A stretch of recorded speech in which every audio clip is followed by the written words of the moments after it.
A shiny new season is upon us as Florida Atlantic Baseball gets set to begin their 2026 campaign against a formidable ACC opponent as the Owls welcome in the Fighting Irish of Notre Dame for the first of a 3-game series.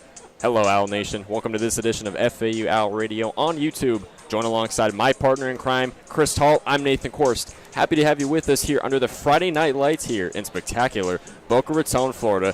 Well, Chris, it's the season opener, 2026 FAU and Notre Dame. These are two very formidable squads. FAU out of the American Conference and Notre Dame out of the ACC. What should we look for in this matchup tonight between the Fighting Irish and the Owls? Well, Nathan, as you said, both these teams coming off of good seasons last year. Both teams each winning 30-plus games. For Notre Dame, they're sending out their ace right-hander, Jack Riddell. He's the preseason number 29th ranked pitcher across Division I baseball. And last year, he was third-team All-ACC at the conclusion of the year with 70 innings pitched, a 7-4 record, and a 3.58 ERA, as well as striking out 60 batters to 18 walks, so he commands his own. Expect a lot of strikes thrown from Riddell, as he's the workhorse for this Irish pitching rotation heading into this season, and it starts with him on the bump.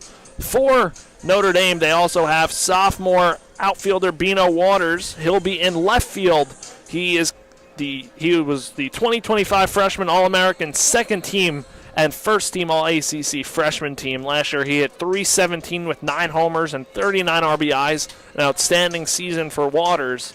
And now flipping the script to FAU, they are sending out sophomore right-hander James Littman. Littman, the West Boca native, pitched 60 innings last year with 50 strikeouts and got some great experience as a freshman last year pitching, setting himself up for year 2 as a sophomore as the frontline guy in this rotation. On the offensive side, though, FAU returns a bulk of the offense from last year, which was a very successful group. They return the headliner Marshall Lipsy. He is a preseason American Conference Player of the Year out in center field, plays great defense, great leadoff bat for the Owls, hits for power, gets on base, so he'll be back for the Owls in the leadoff spot for his second season, as well as the whole infield coming back intact too, starting with Nick Romano at third, Brando LaRue at short. He's preseason conference first team in the American. John Martinez at second, had a fantastic year last year, and Pat Ward returning from injury. Last year when Pat Ward got hurt, the Owls struggled to find replacements for him. Pat Ward got hurt jumping up for a home run in celebration last year against Wichita State. And he's a Swiss Army knife for this FAU team. He can play anywhere on the field. He's played the outfield, all over the infield as well. So looking forward to seeing him come back. It'll be a good matchup tonight between the Irish and FAU. It's a beautiful night in paradise here, Nathan, and can't wait for some college baseball opening night action. Certainly should be a great night of baseball, Chris. I think it'll definitely be a battle between the bullpen of Notre Dame and probably the hitters of Florida Atlantic. As you said, the infield specifically for the Owls. Pretty much the whole infield returning with Ward, Martinez, LaRue, and Romano in the infield. Continuity is such an underrated, very important part of really any team, especially in the sport of baseball. So should be a good one. FAU looking to start the season, their 2026 season, off right with the first game of 3 games set against Notre Dame. The Owls led by 18th-year head coach John McCormick. And it feels wrong to not mention this before we head to break, but Coach John McCormick got into the college baseball, the ACBA, I might be butchering that one, Hall of Fame this past winter. So congrats to Coach McCormick and making the Hall of Fame as longtime FAU head coach. Some very successful years here at FAU. Definitely. It's the 18th year as head coach for McCormick. It's his 35th season with the program in general. Worked his way up through the ladder as an assistant. Pretty much almost a stereotypical head coach route, but no doubt a legend. Definitely earned his honor, as you mentioned. And then for Notre Dame, they're led by 4th-year head coach Sean Stifler, who's had a good career record. He spent 10 seasons at VCU before then. Well, we will step away for a few minutes, but when we return, it is the opening pitch as well as starting lineups between Florida Atlantic and Notre Dame here on FAU Owl Radio on YouTube. Don't go anywhere.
And welcome back to FAU Hour Radio on YouTube. Nathan Korst joining alongside Chris Talt, just moments away from the opening pitch here. Opening day here in 2026 for Florida Atlantic baseball. Exciting times here under the Friday night lights in Boca Raton. As mentioned before, it's the first game of a 3-game set against the Fighting Irish of Notre Dame out of the ACC, FAU out of the American Conference.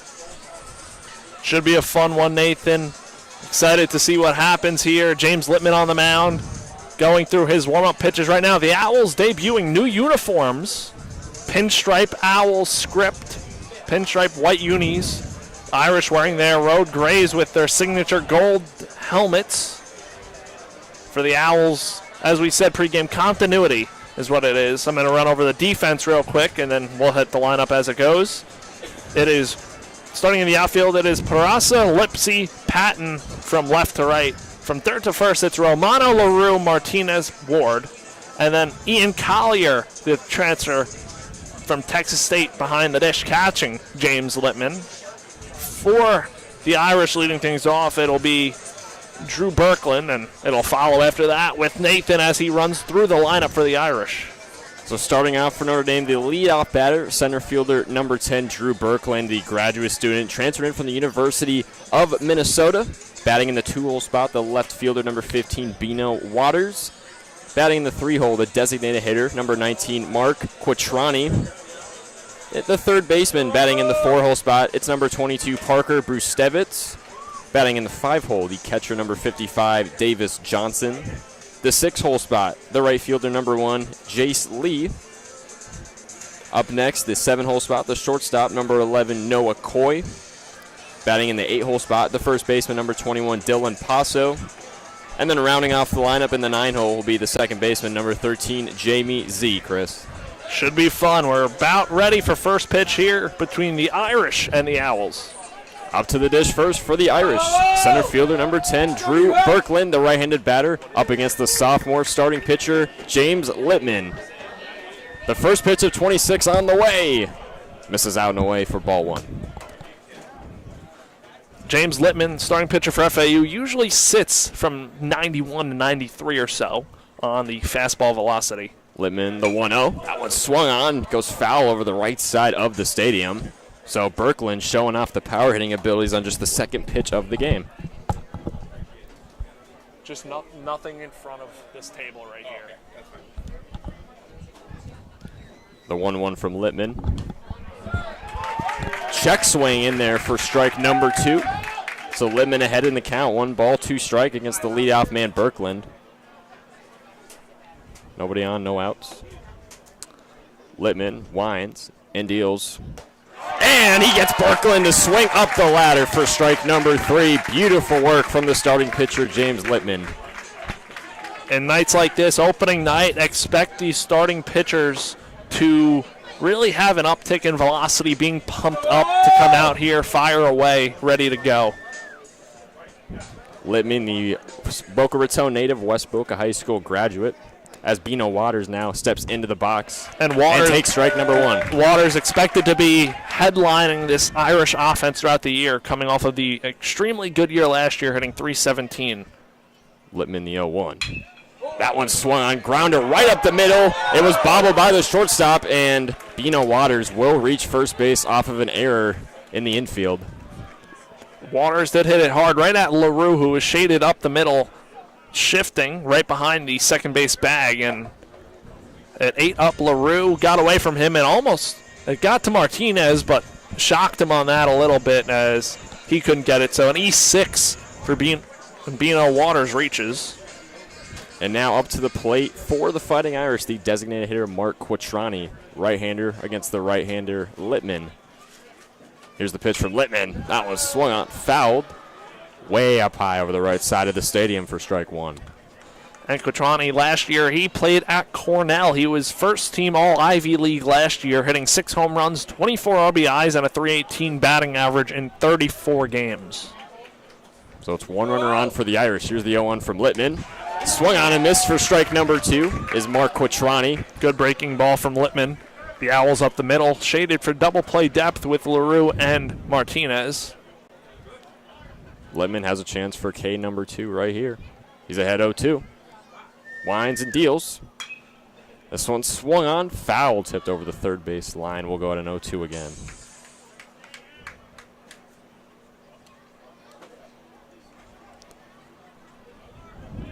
Both these teams coming off fantastic years last year, 30-plus wins apiece. Owls finished with 37 wins last year. The Irish finished with 32.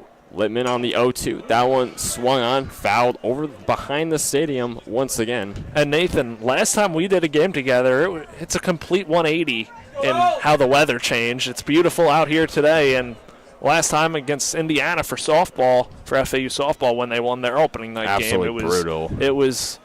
It was chilly, but a perfect night for baseball here. Barely any wind as well. Littman from the stretch. The 0-2 gets Quattrani to swing up the ladder. That time for strike number 3. It's K number 2 for starting pitcher James Littman. 2 down, 1 to go. Good breaking ball there from Littman to put away pitch for out number 2. 2 strikeouts. First 2 outs for Littman. In between that, the E6 by LaRue at short.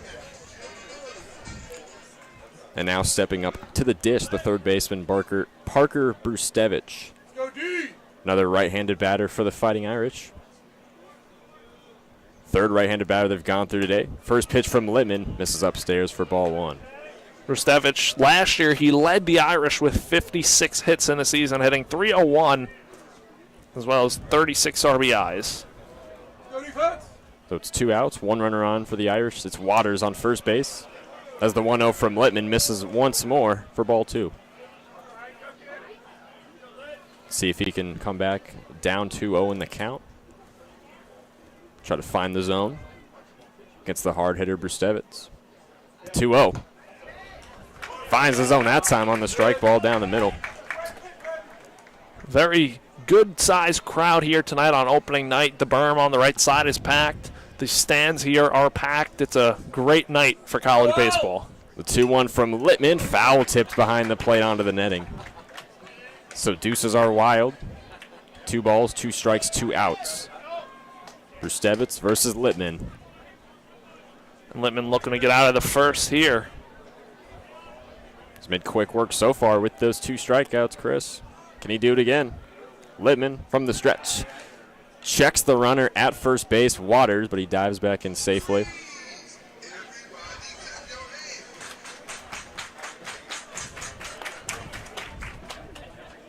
Littman just trying to get himself comfortable, getting some momentum here. Littman from the stretch, the 2-2. Swung on, foul tipped, hard over the first base line to FAU's dugout. We'll go to 2-2 once more.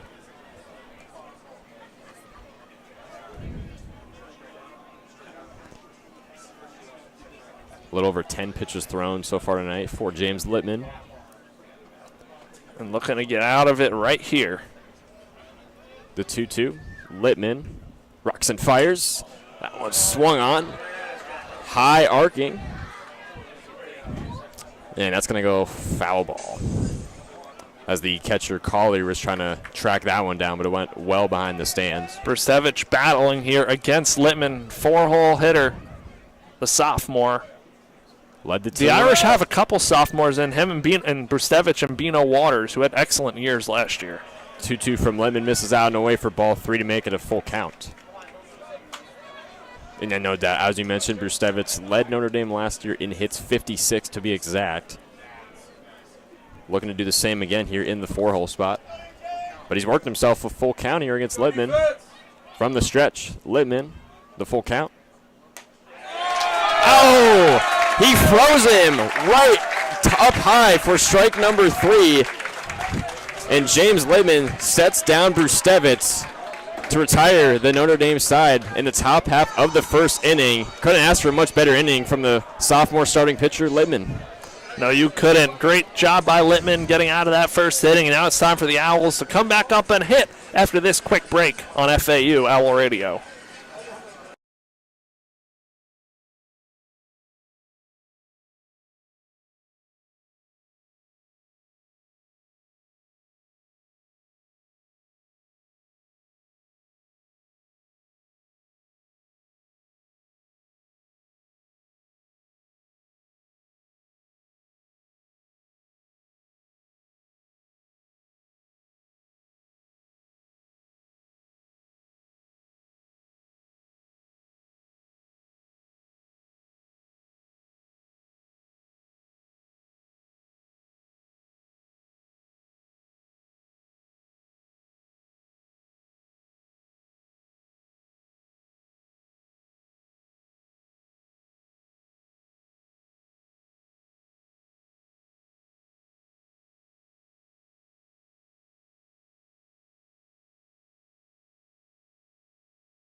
And we're back on FAU Owl Radio on YouTube. Nathan Korst joining alongside Chris Talt. Just moments away from starting the bottom half of the first inning.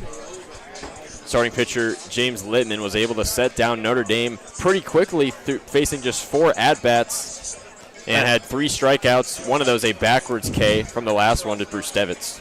And for the Irish on defense, real quick, from left to right in the outfield, it's Waters, Berkland, Lee. From third to first, it's Brustevich, Coy, Z, and Peso. And catching Jack Riddell is Davis Johnson. For the Owls, it'll be the usual leadoff hitter, Marshall Lipsy, back at it for year 2, the American Conference Preseason Player of the Year. Preseason Player of the Year, as you mentioned. Looking to... A lot of familiar faces in this year's lineup. As we have said, we'll see early and often here. We're going to keep saying it, Chris. Continuity is key. So here's the first pitch from the righty. Riddell gets Lipsy to swing up high for strike number 1. And Lipsy last year got on base a lot for the Owls. He was hitting for power. Got on base by a lot, hit by pitches too last year. Was amongst the top in the nation in that. Check swing from Lipsy. He's going to take ball number 1. Lipsy had a batting average of .318 for the Owls last season, slugging percentage of nearly .600. The 1-1 from Riddell, that one swung on just over the first baseline, foul tipped.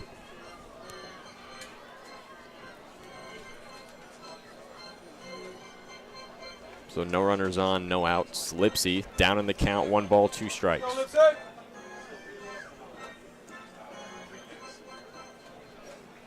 And Brett Patterson, the right fielder, waits on deck. Another thing we saw last year with this FAU offense, Nathan, and a lot of it will be pretty similar for the most part this year, is the righty-lefty mix that they had. You have Nick Romano still in there, batting third tonight as a switch hitter, so you have that alternating lineup, which is always nice to have. The 1-2 from Riddell. Got Lipsy to swing and miss for strike number 3, so not an ideal first at-bat for the leadoff man, Lipsy, but he was aggressive, no doubt. We know that's who Marshall Lipsy is, so you can't hate that if you're head coach John McCormick. And again, Jack Riddell, he is an outstanding starting pitcher for the Irish. Top 30 in the country preseason according to D1 Baseball and starting pitching rankings. So it'll be a tough assignment for the Owls, but we'll see what they can do here early. No doubt. The 2025 third-team All-ACC member. As the first pitch to Brett Patton is swung on, it's a grounder to second base. Scoops it up over to first base for out number 1 is Z Tapasso to retire Brett Patton. And now that'll bring up the aforementioned switch hitter Nick Romano, playing third base tonight, number 9. Romano last year hit .274 in 51 games, 175 at-bats, 4 homers, 28 RBIs.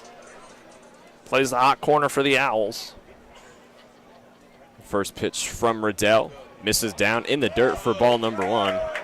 Notre Dame already 2 outs away here in the bottom half of the first, much like FAU did to them in the top half of the first, making quick work of the Owls so far with a strikeout and a grounder. Riddell on the 1-0. Misses out and away for ball number 2. That puts Romano ahead in the count, 2-0.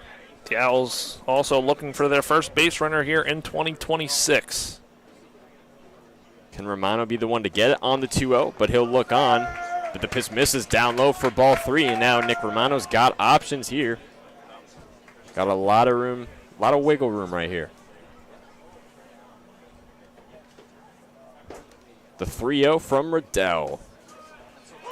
That barely finds the zone for strike number 1. Romano taking their 3-0, seeing a pitch here. See if he can work on here with 2 outs and a 3-1 count. From Riddell, the stretch, the 3-1. Misses way down low for ball number 4. And Nick Romano will be the first base runner for FAU in 2025, drawing himself a walk in the third hole spot. And now that brings up Brando LaRue, the Owls shortstop. LaRue, first team preseason all-conference at the shortstop position for the Owls. LaRue last year, another one of those Owls coming off of an excellent season, hit 5 homers, 32 RBIs, and sported a .319 batting average. That led the Owls last year in that statistic. So LaRue, another thing about him after this pitch. Riddell, the first pitch to LaRue, finds the zone for strike number 1. Good breaking ball right there. And last year, LaRue, he batted everywhere in the lineup. I believe, if I'm not mistaken, last year he started out towards the bottom of the lineup, moved up towards the top, and ended the year hitting around the cleanup spot, which he's in tonight. The 0-1 from Riddell. Misses upstairs for ball number 1. And yeah, LaRue really did move around a lot last year. Now he finds himself this year in a very good spot, hitting the 4-hole. Wouldn't be surprised if he moved up even further than that at some point in the season. Riddell from the stretch, the 1-1 on the way. That misses inside for ball number 2. Brando LaRue working himself ahead in the count. 2 balls, 1 strikes. With 1 runner on, it's Romano standing in at first. But 2 outs away from Notre Dame. Riddell looking to retire the side. Roxon fires the 2-1. Got LaRue to swing through that one for strike number 2. And now deuces are wild. So 2 balls, 2 strikes, 2 outs away from the Fighting Irish. Riddell. Stretches, winds, and deals. The high heat upstairs was too much for Brando LaRue as he swings and misses for strike number 3. And that will retire the FAU side here in the bottom half of the first. They strand Nick Romano at first base.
Yeah, that's all fine, no problem. And we're back on FAU Owl Radio on YouTube. Nathan Korst joining alongside Chris Talt. Top half of the second now between FAU and Notre Dame. In the 5-hole spot for the Fighting Irish will be the catcher Davis Johnson. Now up to the dish, the left-handed batter against the right-hander Littman. Johnson, the junior, 6 foot out of Providence, Rhode Island. Last year, Davis Johnson, he could be one of the catchers for the Irish. That kind of splits the job this year with the Cornell transfer, Mark Quatari, who's the DH tonight. But Johnson had a good year last year. Hit .281, 7 homers, 28 runs batted in. And he's ahead in the count so far, 2 balls, no strikes. Littman winds and deals, misses down low for ball 3. So good start to the at-bat for Davis Johnson. No runners on, no outs here in the top half of the second. The sun has completely set here in Boca Raton. Friday night lights, and we mean it. Here's the 3-0 from Littman. That one gets away as well. Tried to hit the top right corner of the zone, but just missed it a little bit, and that will walk Davis Johnson to first base.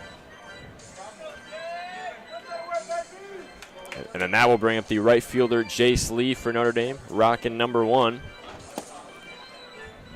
For Jace Lee coming into the season, the 6'4" sophomore. Played in 36 of Notre Dame's games last year. Started 30 of them, batted a little over 200. Littman checks the runner Johnson at first base, but he gets back in safely.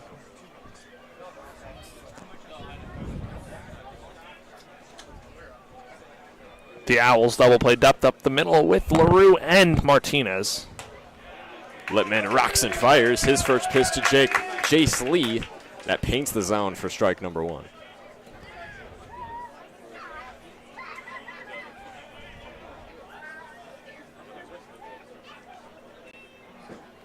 Littman from the stretch. The 0-1. That pitch gets well away for ball number 1 to the left side. Good block by Collier, keeping Johnson at first. Breaking ball got away from Littman. Good block indeed from the transfer. Collier transferred in from Texas State, as mentioned in our pregame show. Here's the 1-1 from Littman. Check swing in there from Johnson. It's a called strike 2. 1 runner on for the Irish. It's Davis Johnson standing in at first. No outs. 1 ball, 2 strikes. The right-hander Littman wheels and deals. That one swung on, fouled. Over and behind the stadium. Almost swerved into the parking lot. Littman looking to get out number 1 here in this top half of the second inning, currently sitting at 23 pitches.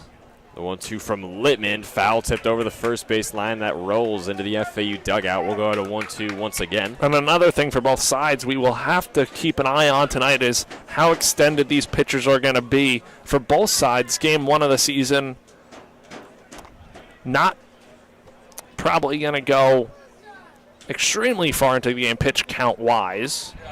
As Littman is able to find the zone down low for strike number 3. So that's strikeout number 4 on the day for the West Boca native James Littman, as he freezes Jace Lee, retires the side with the backwards K, or retires Lee with the backwards K. And now the shortstop Noah Coy up to bat for the Irish, wearing number 11, this sophomore, 5'11", from Greenwood, Indiana. Last year, Coy struggled, hitting 145 in 76 at-bats. Righty versus lefty matchup, as he'll take ball number 1 out and away. Romano at third, playing on the edge of the grass. Middle infield still back for the double play. Outfield shaded, regular depth. Littman rocks and fires the 1-0. Couldn't quite find the zone on that one for ball number 2. Tried to clip the corner that time.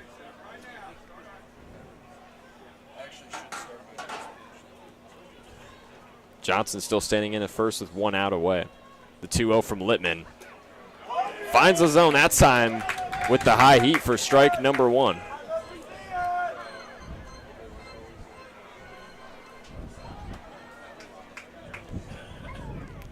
Littman looks on at first base. Now he's set to go on the 2-1. That one swung on, foul tipped over the left side of the stadium. That one for sure into the parking lot. And Chris, we were able to park your car a little further away down the line. That's what I tended to do last year, just to be safe. You never know where these foul balls are going to end up. Better to be safe than sorry. 2 balls, 2 strikes. The pitch from Littman. That one swung on, popped up into shallow left center. FAU will get under this. Whoa, no, they won't. That was bobbled, and taken out from first is Johnson. Makes it to second. Noah Coy gets to first base on an infield error from FAU. Excuse me, I got a little ahead of that one, but unfortunate error there from the FAU outfield. That's their second so far today.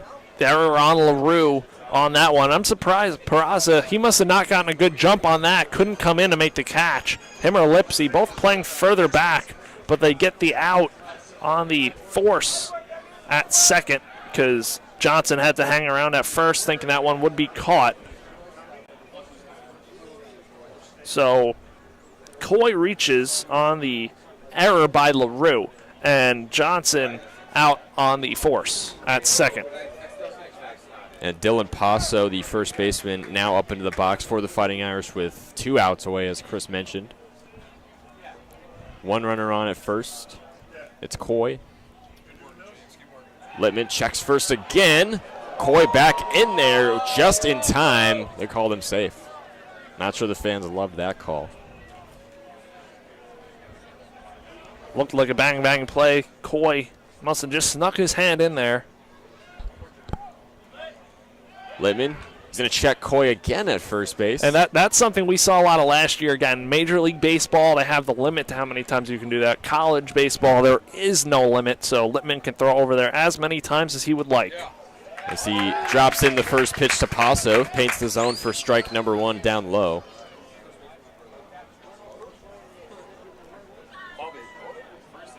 Back-to-back left-handers in the lineup for the Irish. The 0-1 from Littman. That finds the zone again for strike number 2. Good pitch from Littman on the black. Good pitch indeed. He can retire it right here. Littman from the stretch. The 0-2 on the way. Swung on, fouled over the left side of the stadium to keep it at an 0-2. Notre Dame approaching the bottom of their order. Paso in the 8-hole spot. Jamie Lee, the second baseman, in the circle. Littman checks first base to Coy again, but he dives back in safely. Littman currently sitting at 34 pitches here in this second inning. We'll be interested to see how long his leash is here on opening night. Here's the 0-2. Check swing in there. Oh, it's a called ball, number 1. Just missed outside with the fastball. The count is no balls. Nope, 1 ball, 2 strikes, excuse me. 2 outs away. 1 runner on for the Irish. It's Coy at first. Littman rocks and fires. The 1-2, that one gets away outside for ball 2. And a good job again by Collier keeping that in front of him, keeping Coy over at first base. Good blocking from the transfer Collier so far. Deuces are wild. 2 balls, 2 strikes, 2 outs. Coy at first. Littman looking on again. He's checked him multiple times.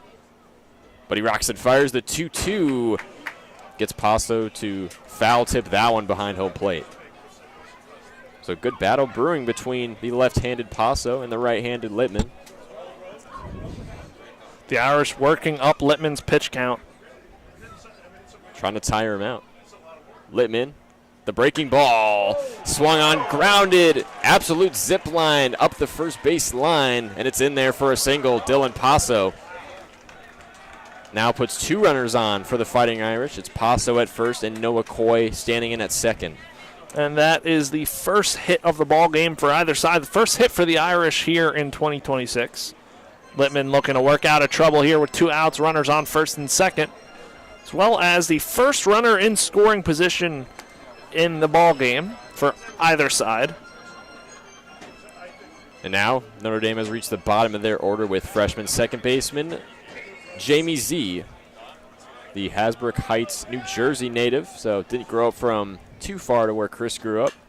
As Littman delivers the first pitch to Z, and it's fouled high into the sky behind the stadium. Strike 1. Z in high school last year, he was third team All-State in New Jersey, playing second base tonight. 2 outs, the 0-1 from Littman, swung on. That's dropped into the gap, going back to left field. Coy is coming for home, and he will come home safely for the first run of the ballgame. Notre Dame takes a 1-0 lead on the RBI single from the 9-hole hitter Jamie Z.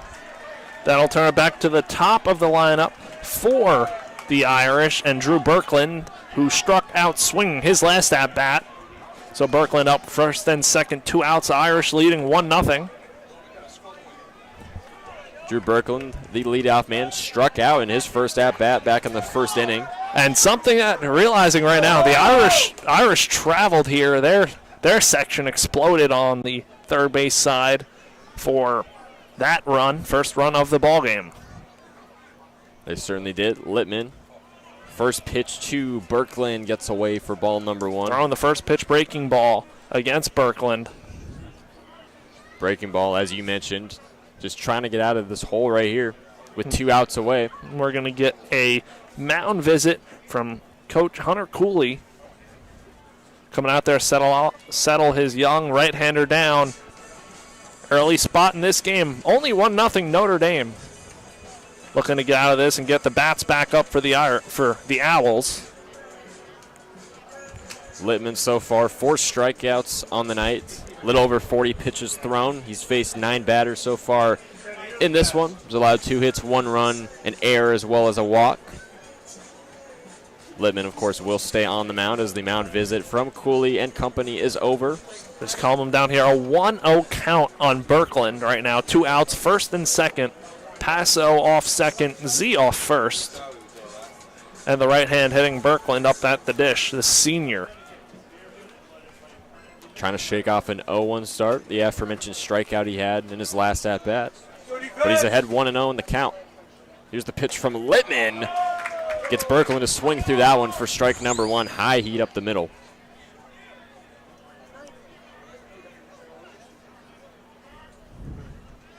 Two runners on.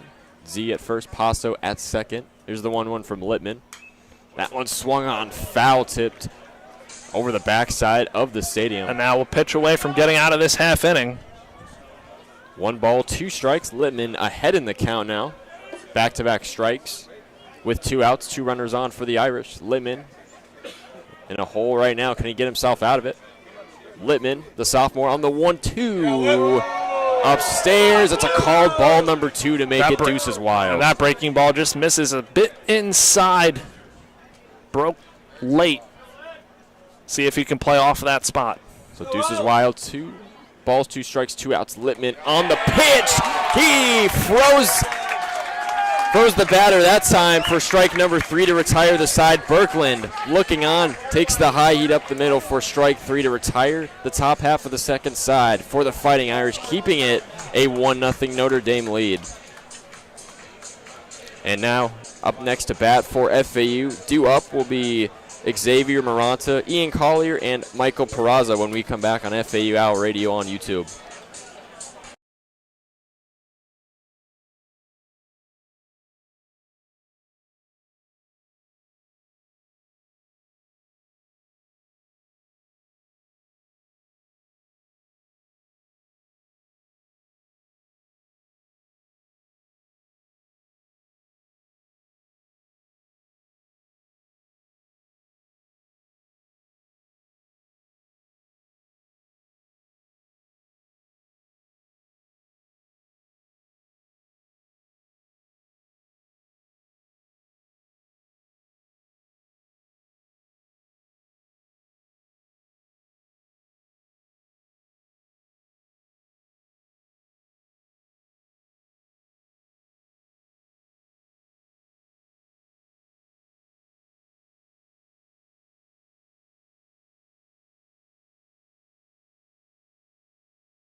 And we're back on FAU Owl Radio here on YouTube, bottom half of the second between Florida Atlantic and Notre Dame. So far, it's a 1-0 early Fighting Irish lead. Jack Riddell, the right-hander, back on the pitch for Notre Dame as he's warming up with his catcher Davis Johnson. And for FAU, the designated hitter Xavier Maranta, the transfer, wearing number 32.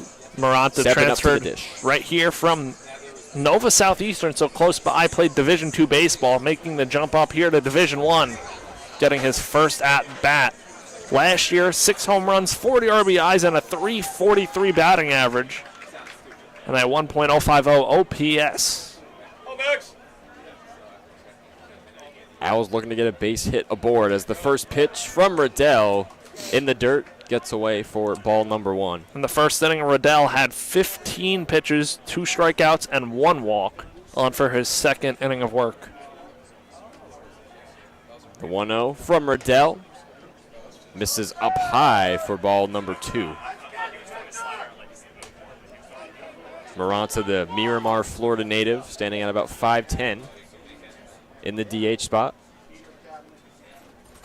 Roxon fires. Is Riddell swung on by Maranta, but foul tipped over the left side of the stadium into the parking lot.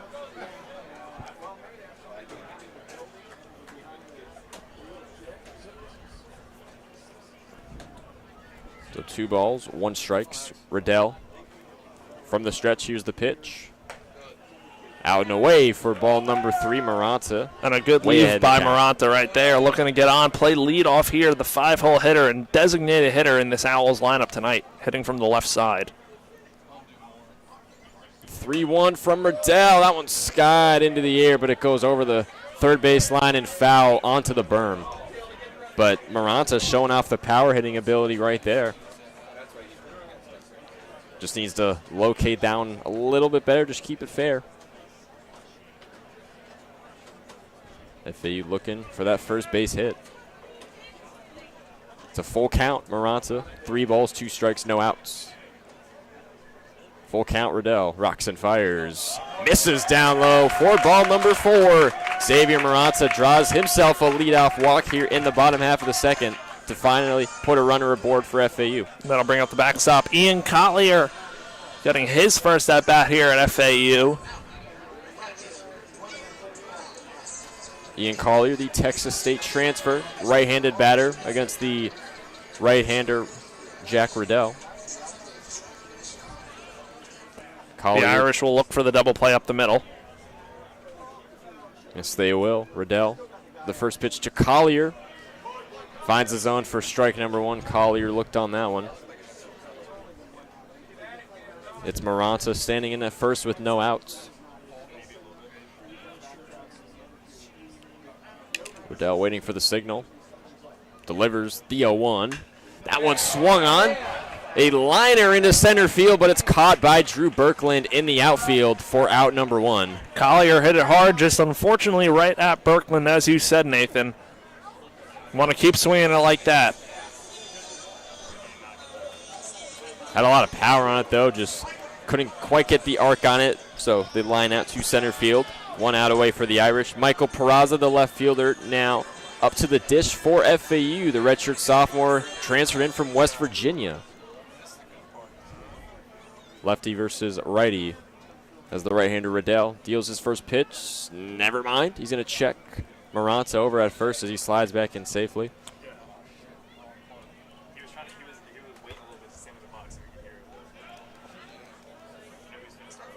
Peraza batted .233 for West Virginia last year. Riddell on the first pitch. Downstairs for ball number 1. Couldn't quite locate that one.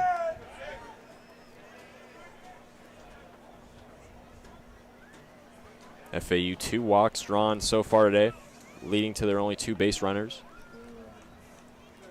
The 1-0 from Riddell. That one swung on. Absolute slapper, grounder up the middle. That's going to get in for an easy base hit. It's Michael Peraza with the single, advancing Maranta to second. And that's 2 runners on now for FAU. Maranta in scoring position. The first base hit for FAU of the ballgame. Now that brings up Pat Ward. Pat Ward last season for FAU played in 34 games, started 30, hit .315, 5 homers, 21 RBIs, 39 hits last year for Ward. The Port St. Lucie transfer. We mentioned pregame. He sat out a lot of last year. Got injured during a home run celebration in one of the Wichita State games in conference play. Great to have him back, especially starting tonight. First pitch from Riddell gets away for ball number 1. It's 1 out away from the Irish. Owls have 2 base runners on. Peraza standing in at first, Maranta at second. Notre Dame playing a little behind on the bags. The 1-0 from Riddell. Check swing in there from Pat Ward. And it's a called strike 1. The fans don't like that call. Up in arms. A lot of the FAU fans not taking that one nicely. But nonetheless, still a 1-1 count. Here's Riddell on the pitch. Misses outside for ball number 2. Pat Ward in a big spot right here, looking to potentially load the bases or put the ball in play, maybe even bring a runner home. Notre Dame leading 1-0 here in the bottom of the second. Riddell the 2-1. Misses that one for ball number 3. Pat Ward's got options here, ahead 3-1 in the count. It's Peraza on first, Maranta on second. Fans hyping up Ward here in this big opportunity on the 3-1. Riddell rocks and fires. Oh, he's got it in there for strike number 2. Pat Ward now with the full count, 3-2.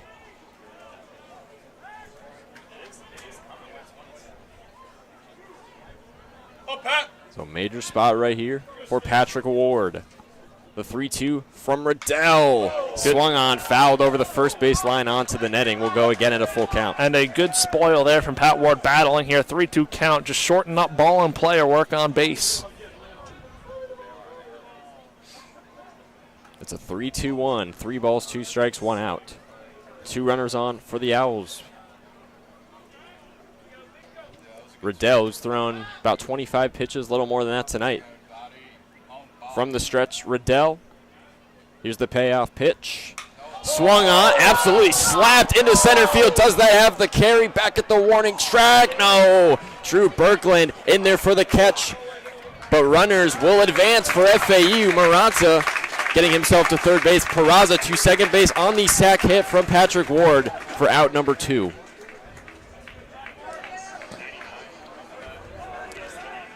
Now that brings up John Martinez, the second baseman, hitting in the 9-hole for the Owls. John Martinez, the redshirt sophomore, Orlando, Florida native, formerly played at the University of Florida. And now we'll have a meeting at the mound. They're trying to calm down Jack Riddell, their starting pitcher. Big spot here for John Martinez. 2 runners in scoring position, second and third. Maranta on third, Peraza on second. Martinez, the Owl second baseman, at the dish. Big early spot in this game as FAU trails 1-0. Looking to get that run right back here. Yes, they are. 2 runners in scoring position, as you mentioned. Chris Peraza standing in at second. Maranta at third.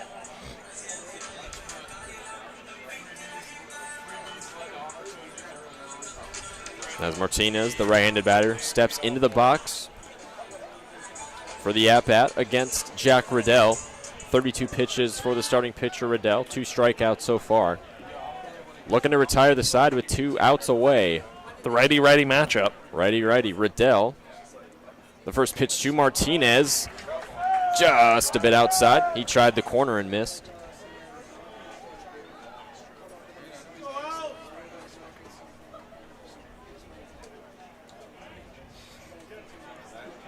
Riddell rocks and fires the 1-0. That one swung on, absolutely unloaded into left field. You can kiss that one goodbye.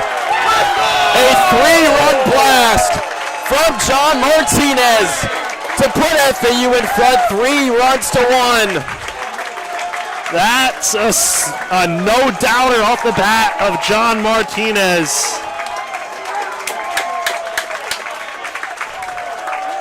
And the Owls pour out of the dugout for Martinez, giving them the lead and their first lead of the 2026 season. And that was a no-doubter off the bat from Martinez. No doubt these fans have been waiting for some fireworks. They got it right there in the 9-hole spot from Martinez. And now that brings up Marshall Lipsy in the leadoff spot.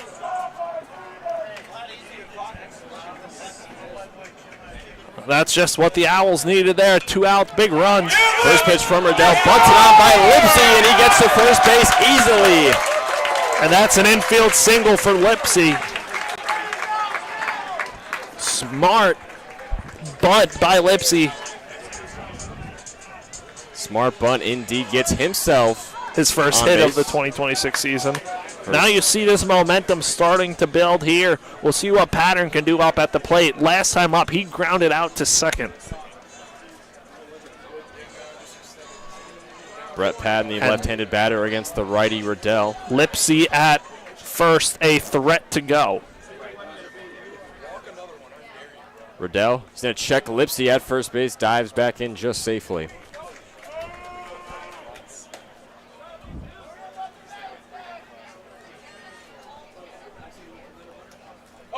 Up two.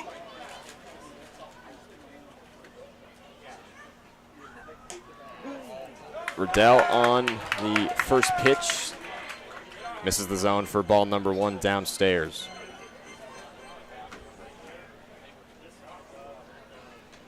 With 1 runner on, Lipsy at first. The 1-0. Riddell checks Marshall at first. Slides back in safely again.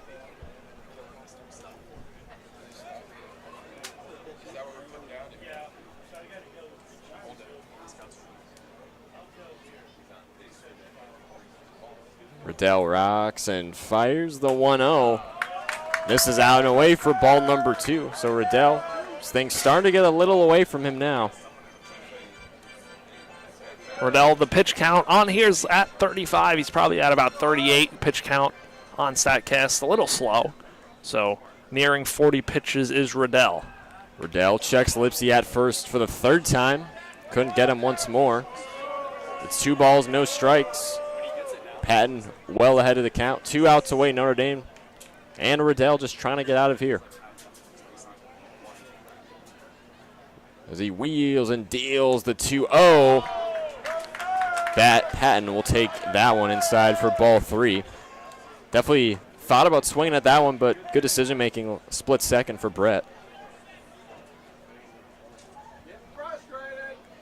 The 3-0 count here for Patton. You'd have to imagine automatic take. As Riddell on the 3-0 is able to find it downstairs in the zone for strike number 1. 1 runner on, 2 outs. The 3-1 count. Riddell checks Lipsy at first that time. He was well off the bag, but he dives in safely again. And the FAU fans restless here as they want Riddell to throw to the plate, not keep checking on Lipsy over at first. Let's see if he'll check again or not. Delivers in the 3-1, foul tipped, popped into the air. That's going into the stands for a foul ball to make it a full count. So this full count with 2 outs will release Lipsy off of first, so he'll be off and running on the pitch. And Patton looking to possibly put one in a gap here, because one gets in a gap, Lipsy will score. So 3 balls, 2 strikes, 2 outs. Patton back into the box. It's a full count, Riddell versus Patton. Rocks and fires the 3-2. That one swung on, grounded to the first baseman. Steps on the bag. It's Paso for out number 3. And that is how we will end the bottom half of the second. Florida Atlantic, though, with some fireworks. John Martinez delivers a 3-run home run to make it a 3-1 FAU lead here, as we'll head to the top half of the 3rd, where for Notre Dame, due up, it'll be Bino Waters, Mark Quattrani, and Parker Bustevitz when we come back on FAU Owl Radio on YouTube.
We are back here on FAU Owl Radio. Chris Talt, Nathan Korst here. Game 1 of a 3-game series. Opening night between the Irish and the Owls. FAU jumps in front now 3-1 off the bat of John Martinez, hitting a 3-run home run. And now at the dish is Bino Waters, the left fielder. And strike 1 in there from James Littman. Waters hits from the left side.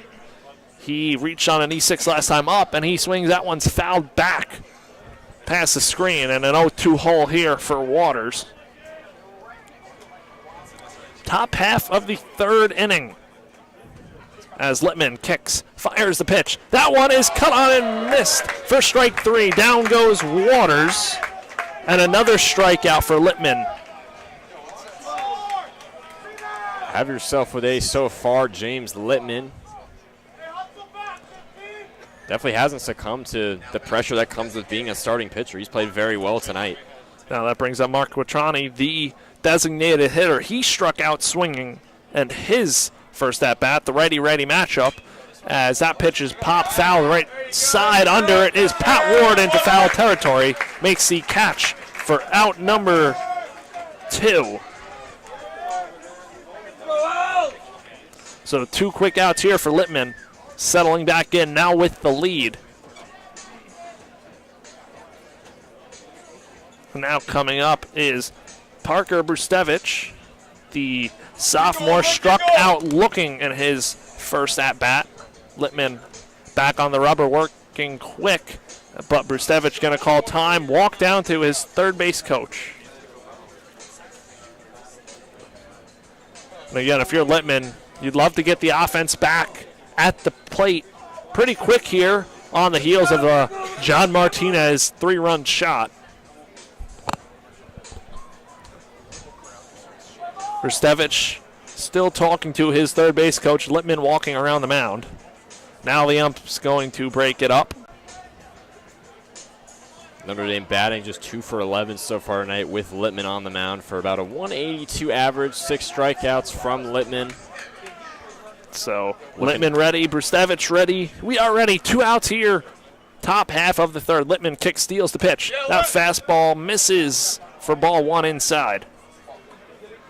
And a 1-0 count on Brustevich, the 4-hole hitter for the Irish. Littman winds in, deals a 1-0 pitch. That breaking ball misses low for ball 2. Tough miss on Littman.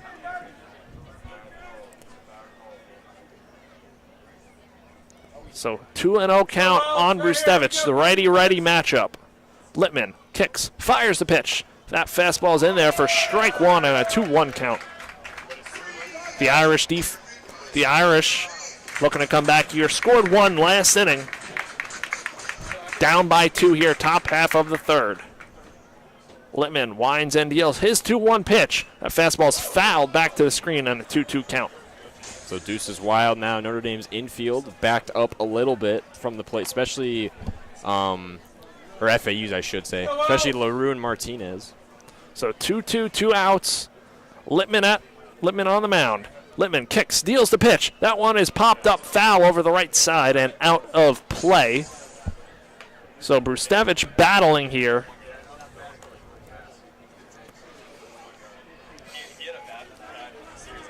Two-two count. Normal depth for the infield and outfield. Everybody straight away. Littman winds and deals a 2-2 pitch. That one is fouled off again, back behind home plate. And we will stay put at a 2-2 count. What a battle right now. Brustevich obviously trying to shake off that strikeout looking in his last at-bat, and so far he's showing off the aggressiveness with deuces wild yes, again. Yes, he is. Littman back on the rubber. He kicks and deals a 2-2. That fastball is cut on and missed for strike 3. 7th strikeout of the ball game for James Littman, and the Owls are coming back up to hit. 3-4-5. Romano, LaRue, and Maranta on the other side of the break here on FAU Owl Radio.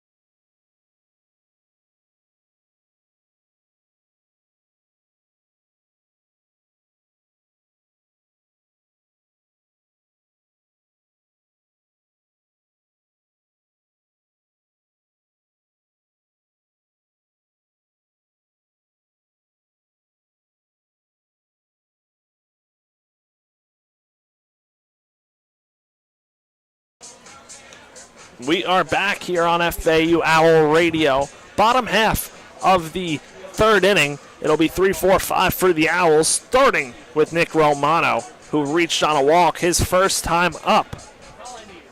The Owls looking to pick it up where they left off last inning, John Martinez hit a 3-run go-ahead home run. Jack Riddell back out there for his third inning of work. 3 earned runs, 3 hits, 2 walks, 2 strikeouts so far. His line, 41 pitches. And Nick Romano, the switch-hitting third baseman, will step in from the left side. So righty-lefty matchup here to start things off in the bottom half of the third inning. Romano digs into the box. Riddell on the rubber. Ready to go here. 3-1, Owls lead. Riddell kicks and deals the pitch.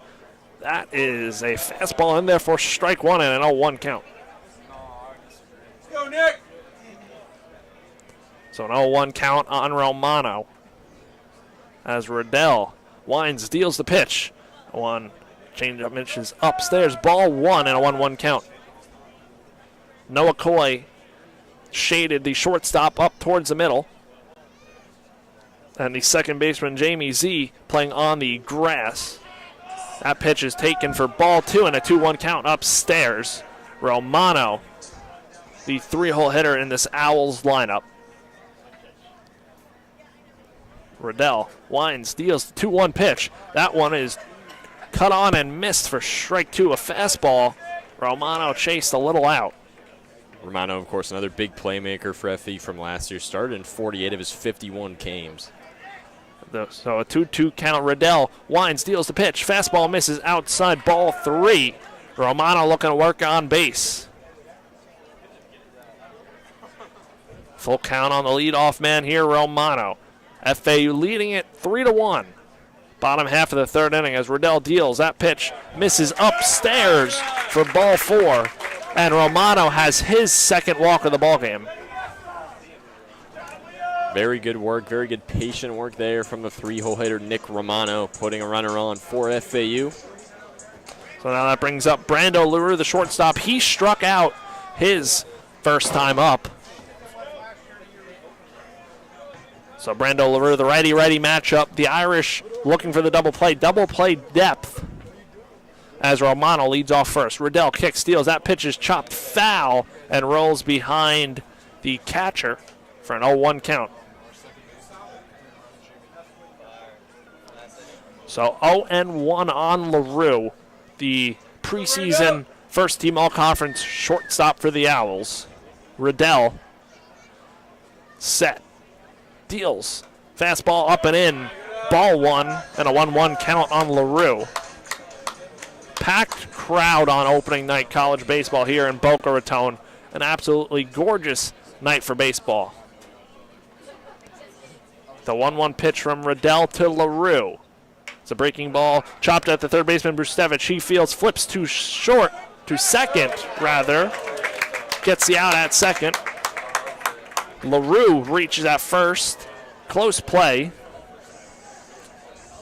So fielder's choice, 5-4. LaRue reaches, and Romano cut down. And now Xavier Maranta will come back up in the designated hitter spot. Yep, Xavier Maranta, the DH, walked and scored on the John Martinez home run. Now LaRue leads off first. He is a threat to go. Noah Coy shaded up the middle, the shortstop for the Irish, against the lefting hitter, Maranta. Pickoff attempt, LaRue dives back in, head first, safe over at first. 1 out here, bottom half of the third inning. The Owls looking to build on an early 3-1 lead. Riddell fires away the pitch. That one is cut on, foul down the first base line. Maranta gave that one a rip, and an 0-1 count.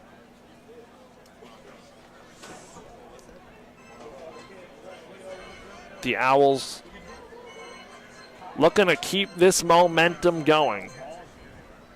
The Irish have action in their bullpen out in left field. Couple pitchers stretching. The righty-lefty matchup, Riddell Maranta.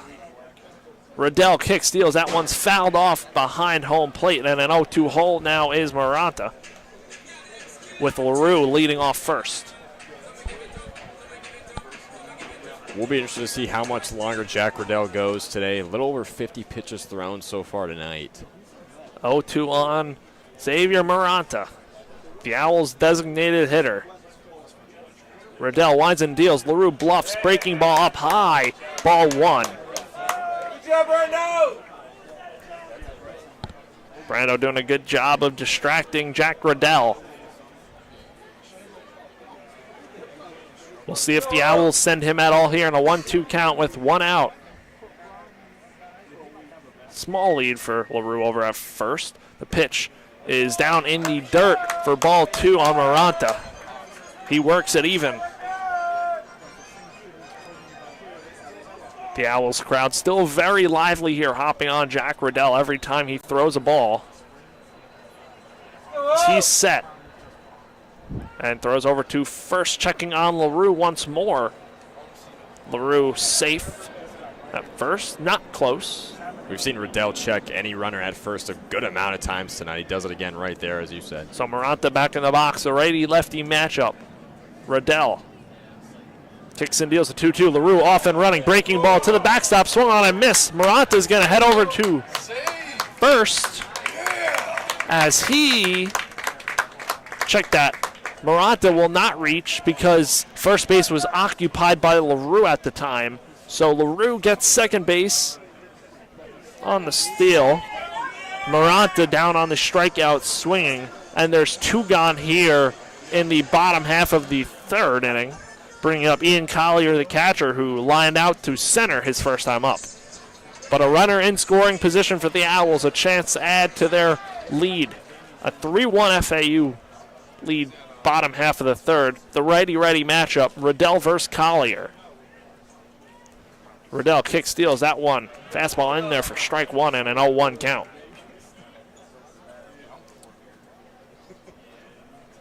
Jamie Z, the second baseman, shaded up the middle, just right of the second base bag. Riddell winds and deals the pitch. That one is flown out into right field. Right fielder Lee moving back towards the warning track. Just in front of it, makes the catch for out number 3. The Owls leave one, a runner in scoring position, leading this one 3-1 as we head to the top half of the 4th inning on FAU Owl Radio.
We are back here on FAU Owl Radio. Top half of the 4th inning. 5, 6, 7 in the Notre Dame lineup. Down 3-1.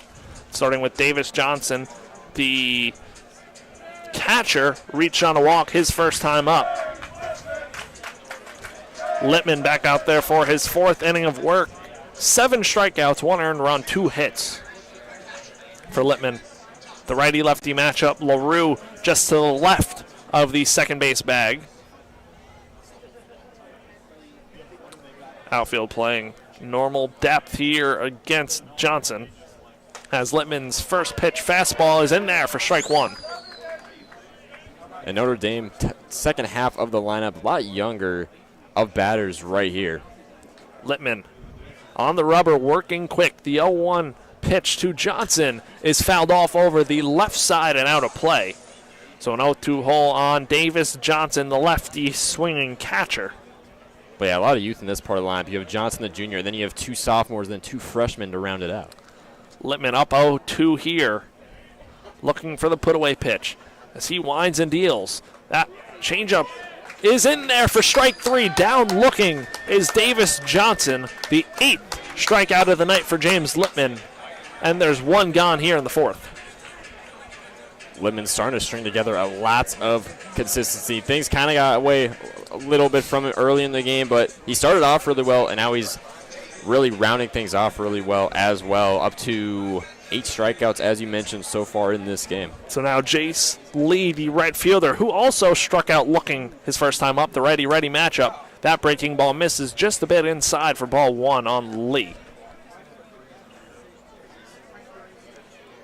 Middle infield back to normal positioning straight away as Littman kick steals the 1-0, breaking ball in there for strike 1 and a 1-1 count on Lee.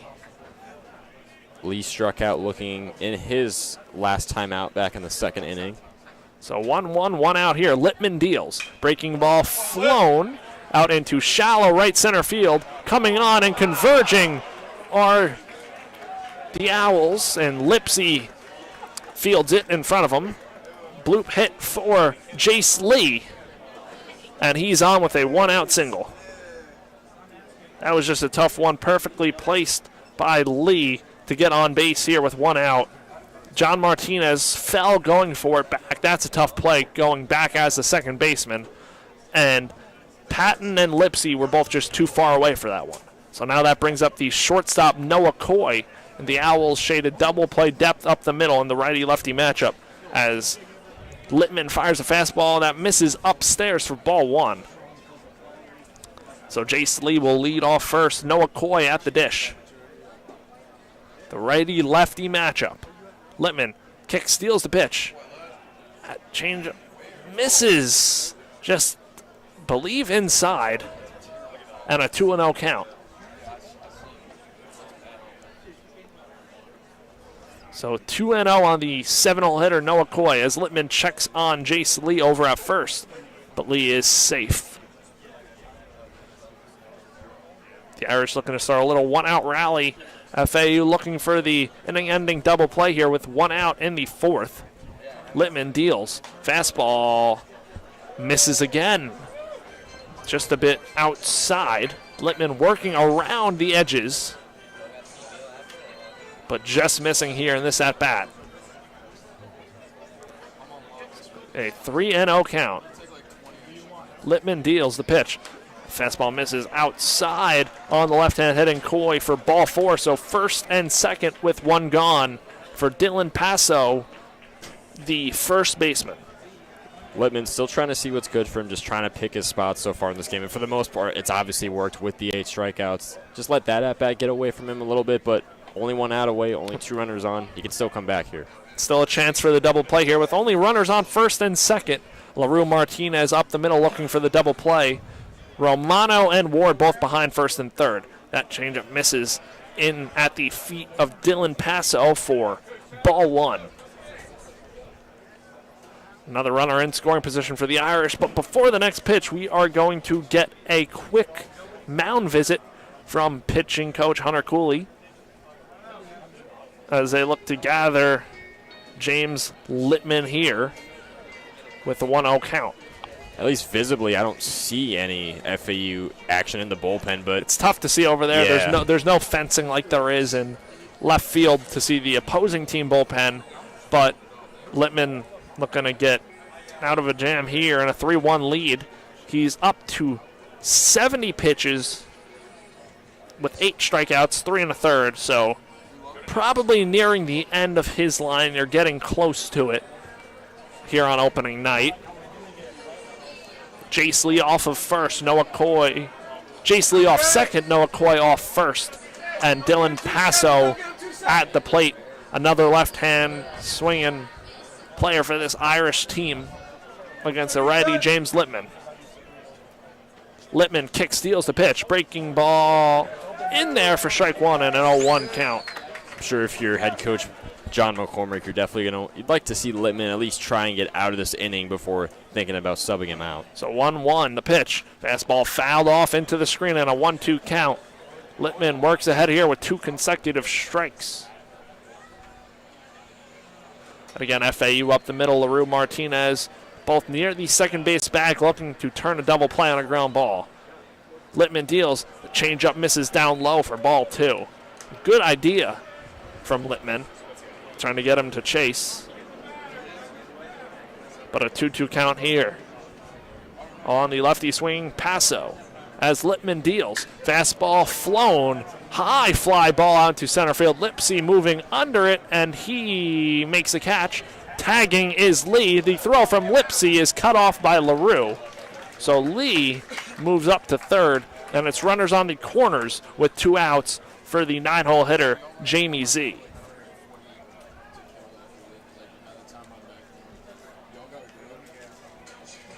So good chance for Notre Dame to put another run on the board, as you said, with runners on the corners.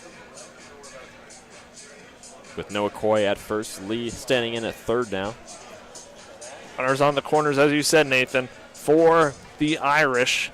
Jamie Z hit a single his first time up, his first college hit, the freshman from New Jersey. The righty-righty matchup. Littman deals a breaking ball, and Z is way out in front of that one for strike 1. Big out here for both sides. Littman looking to get out of it. Z looking to cash in. Littman kick steals the breaking ball. Z did not go around, so a 1-1 count.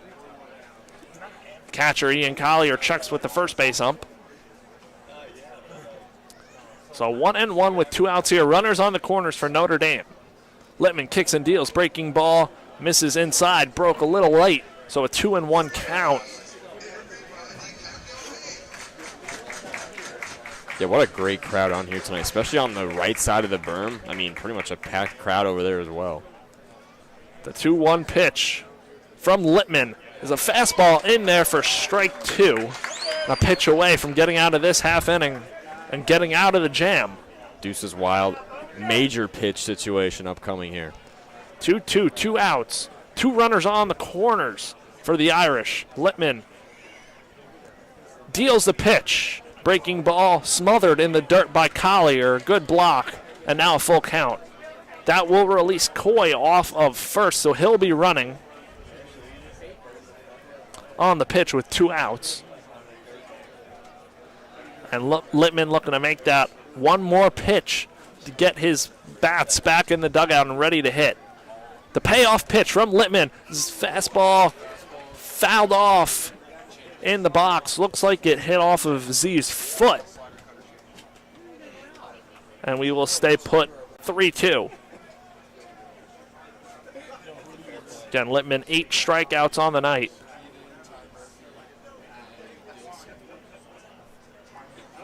Composing himself on the mound, takes a deep breath, and steps back onto the rubber. James Littman versus Jamie Z. The payoff pitch from Littman. It's a fastball that paints the black for strike 3. 9 strikeouts for Littman through 4. He gets out of the jam. The Owls leading it 3-1 as we now head to the bottom half of the 4th inning on FAU Owl Radio.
We are back on FAU Owl Radio. Chris Talt, Nathan Korst here.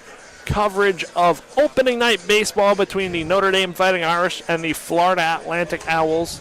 Jack Riddell out for his 4th inning of work on 56 pitches right now, and he'll be facing 7-8-9 with Michael Peraza, who singled and scored in the 2nd inning. So Peraza, the West Virginia transfer, looking to set the table for Pat Ward and John Martinez, who await. Peraza swinging from the left side against the righty Riddell. Ready to go. Riddell on the rubber. Peraza in the box as Riddell deals. A fastball is chopped foul. Dribbler down the first baseline. And an 0-1 count on Peraza. Peraza smoked one up the middle for his first hit of the season last time up. As Riddell dealing quickly. Fastball cut on and missed for strike 2. And now Peraza in an 0-2 hole. The third baseman, Brstevich, playing way off the bag on the third base side. Shaded more towards shortstop. About even with the bag. Riddell deals. That one is hit out to Jamie Z, who fields going to his right. Throws over to first for out number 1. That brings up Pat Ward, the first baseman. Oh, Patty! Pat Ward 0 for 1 with a flyout last time up. A flyout, but that flyout did advance runners 90 feet. So Pat Ward, the righty-righty matchup, drove that ball deep out to center field. Just missed a home run shy of the warning track. Riddell deals fastball in there for strike 1 on Ward. Riddell working very quick as he winds and deals the pitch. Fastball fouled off over our heads. And an 0-2 count on Pat Ward, the Owls' first baseman tonight. Again, Ward plays nearly everywhere on the field. Saw it all the time last season. As Riddell in motion again, the 0-2. Fastball, and Pat Ward chases up the ladder for strike 3. So he's down and a quick 2 outs for Jack Riddell, bringing up John Martinez, who has the big swing so far in this one. A 3-run home run in the 2nd inning that put the Owls in front and currently still has them in front in this one. And the crowd erupted after Martinez's name got announced for good reason, Chris. So Martinez up here with 2 outs looking to get on base. Riddell winds and deals his pitch. Breaking ball catches the outside half for strike 1. Martinez's home run went 395 out into left field. That breaking ball misses outside for ball 1. And Riddell now in a groove here working early and ahead. The 1-1 count. The pitch. A fastball catches the outside corner for strike 2 and a 1-2 count on Martinez, the 9-hole hitter for FAU. As Riddell kicks and deals the pitch. Breaking ball cut on and missed for strike 3. The Owls go down 1-2-3. Martinez down swinging. We are going to head to the top half of the 5th inning on FAU Owl Radio. The Owls lead it 3-1.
And we're back on FAU Owl Radio on YouTube. Top half of the fifth now between FAU and Notre Dame starting up in a moment. 3-1 still. FAU on top over the Fighting Irish. It's a pitching change in for Florida Atlantic. Redshirt sophomore left-hander Kide Adetuwe getting his first burn here in the big 2026. Chris, tell us about Kide. Kide can give the Owls length. We saw it a couple times last year. Can come in and give them a couple innings of work. He had 21 appearances last season, 15 strikeouts. And we're going to recap James Littman's line really quick here. Littman went 4 innings, 3 hits, 1 earned run, 2 walks, and 8 strikeouts. Check that, not 8 strikeouts. He had 9 strikeouts. So Littman, his solid opening night outing is done. The first pitch of the game from Adetuwe misses down low for ball number 1. Against the leadoff man, Drew Birkland, who is 0 for 2 tonight with 1 strikeout swinging and his second strikeout looking. Adetuwe misses once again downstairs for ball number 2. Down 2-0 in the count. Trying to find the zone. Nobody on, no outs. From the stretch, Adetuwe the 2-0. Cut on and miss for strike 1 is Drew Birkland. Chase up the ladder that time.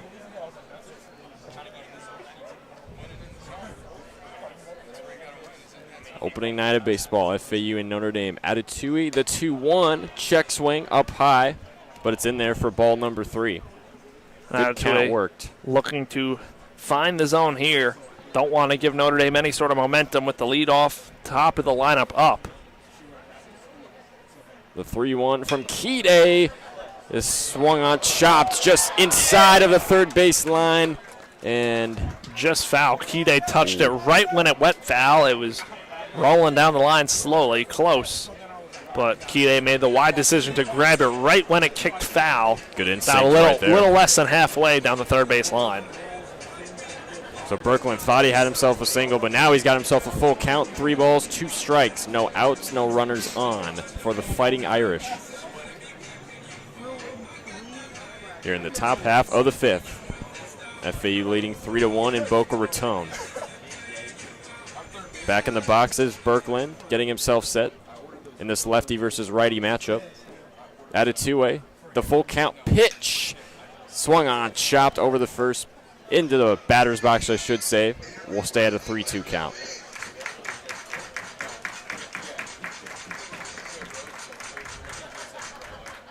Anticipation building in this little battle brewing between Birkland and Adetuwe. Still 3 balls, 2 strikes. The left-hander wheels and deals. That's in there, but it misses for ball number 4. And Drew Birkland will draw himself a walk, getting himself on base for the first time tonight, the leadoff man. Good pitch from Adetuwe, just missed. Left fielder Bino Waters now up onto the dish for Notre Dame. He's 0 for 2 so far today.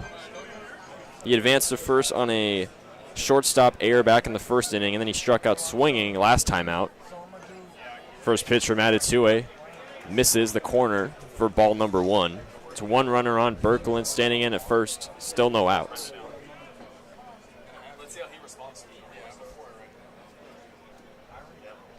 Adetuwe tried to check the runner at first. The throw got away. Birkland catches a break that time. If that was a clean throw, Adetuwe would have had him at first. Off the lefty Adetuwe. They're going on the first move they see. We saw James Littman check first base plenty of times. Wouldn't be surprised if Kide does the same as he fires in the 1-0. Swung on and missed. Up high for strike number 2 is Bino Waters. Or excuse me, strike number 1. See action in the Irish bullpen out in left field as well. Wish we could see FAU's the 1-1 from Adetuwe. That's going to miss for ball number 2. Fans not agreeing with that call. We've seen it all night so far. A lot of fans not too happy. Giving the home umpire all he can handle. Here's the 2-1 from Adetuwe. Paints the zone that time for strike number 2. Good breaking ball up and in.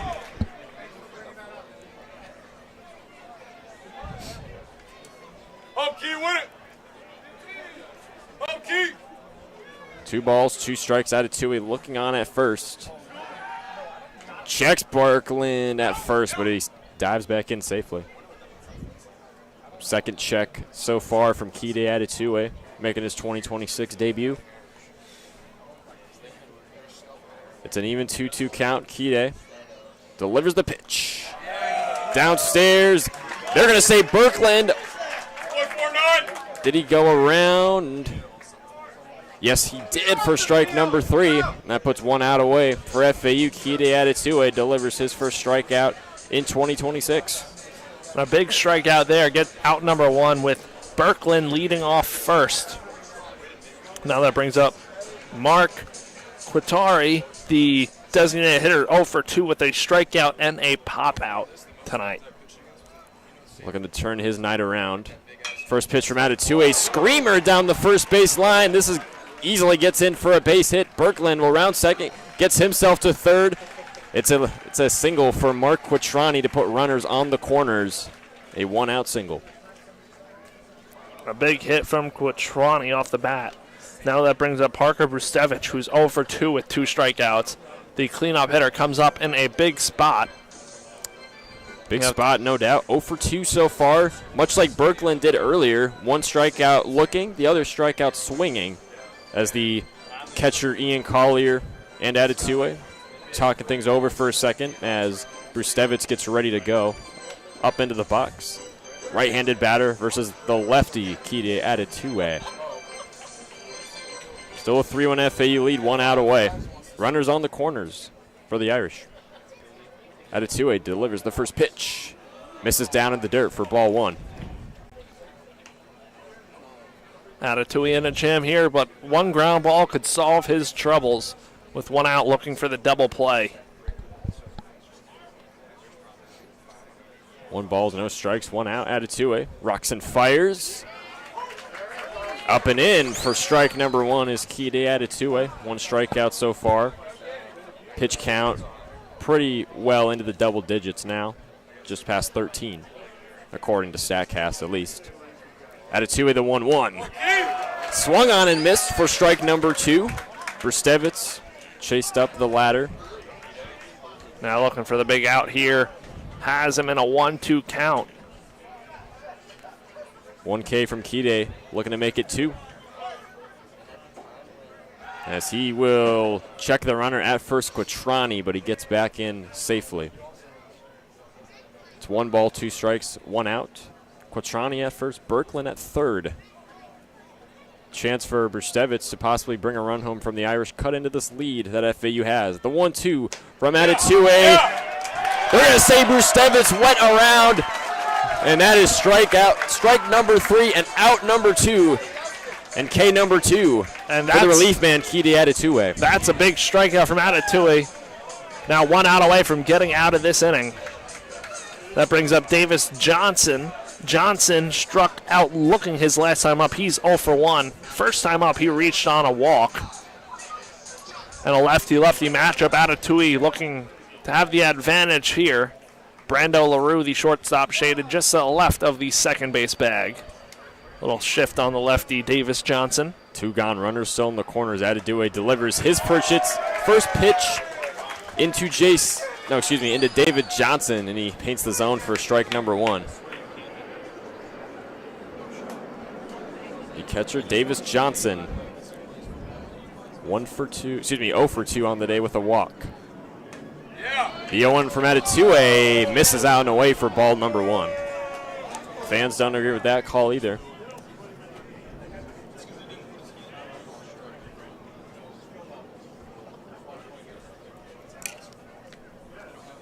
Adetue wheels and deals the 1-1. Out and away for ball number 2. Back-to-back pitches that get away from him a little bit. And now that puts Johnson ahead in the count, 2-1. This pitcher's just missing from Adetue.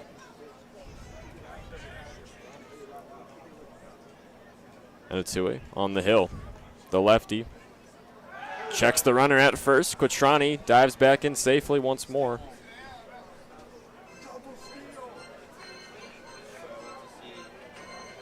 With 2 outs away, 2 balls, 1 strike. The second baseman for FAU, Martinez, backed up well. The 2-1 from Atatue. That misses for ball number 3. So back-to-back-to-back called balls for the relief man, Atatue. Let's see if he can get out of this jam. Try to retire the side right here. 3-1 from Atatue. Swung on and missed. For strike number 2 is Davis Johnson. And now a big spot here for Kide. That releases Quintrani from first, so he'll be off and running. 3-2, 2 outs. Key, make a pitch. Runners on the corners, full count, 3-2. Atatue rocks and fires. That pitch swung on, belted into center field. Backing up is Lipsy. He settles under it for out number 3. To strand 2 runners for FAU is Kide Atatue. A couple of strikeouts for the relief man to retire the side for Notre Dame. And we'll go to the bottom half of the 5th with the 5-6-7 in for FAU. Or excuse me, now the 1-2-3 for FAU. It'll be Lipsy, Patton, and Romano do it for the Owls. When we come back on FAU Owl Radio on YouTube.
And we're back on FAU Owl Radio.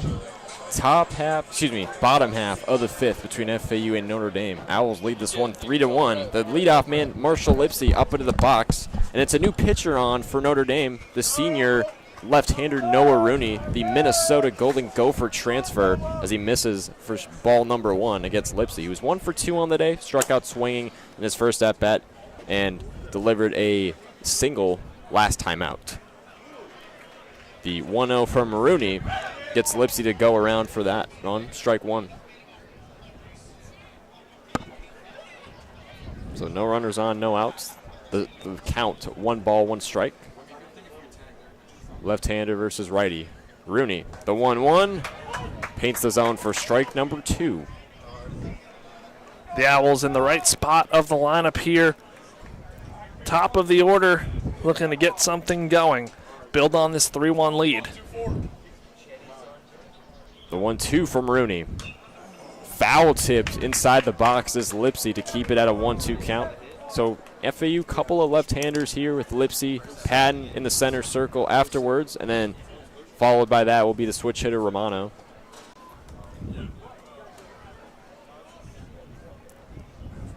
1 ball, 2 strikes. Rooney ahead in the count. Rocks and fires the 1-2. Gets Lipsy to swing up the ladder for strike number 3. So Lipsy now 1 for 3. Now that brings up Brett Patton, the right fielder, who's 0 for 2 with a ground out and with 2 ground outs, actually, both to the right side. One of them to first base, the other to second base. Patton, the left-handed batter, up into the box, 0 for 2, as Chris mentioned. Against the lefty, Rooney delivers his first pitch. Swung on and missed strike 1. Brett Patton, he wanted that one. Bottom half of the 5th, 1 out.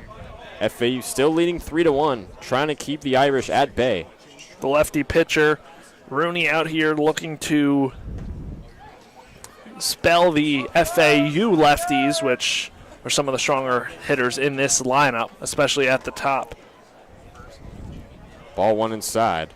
So the count's 1-1. Rooney back on the hill. The lefty winds and deals. Swung on and blooper into shallow center field. That gets in for a leadoff single. Not a leadoff single, but Brett Patton gets himself on base.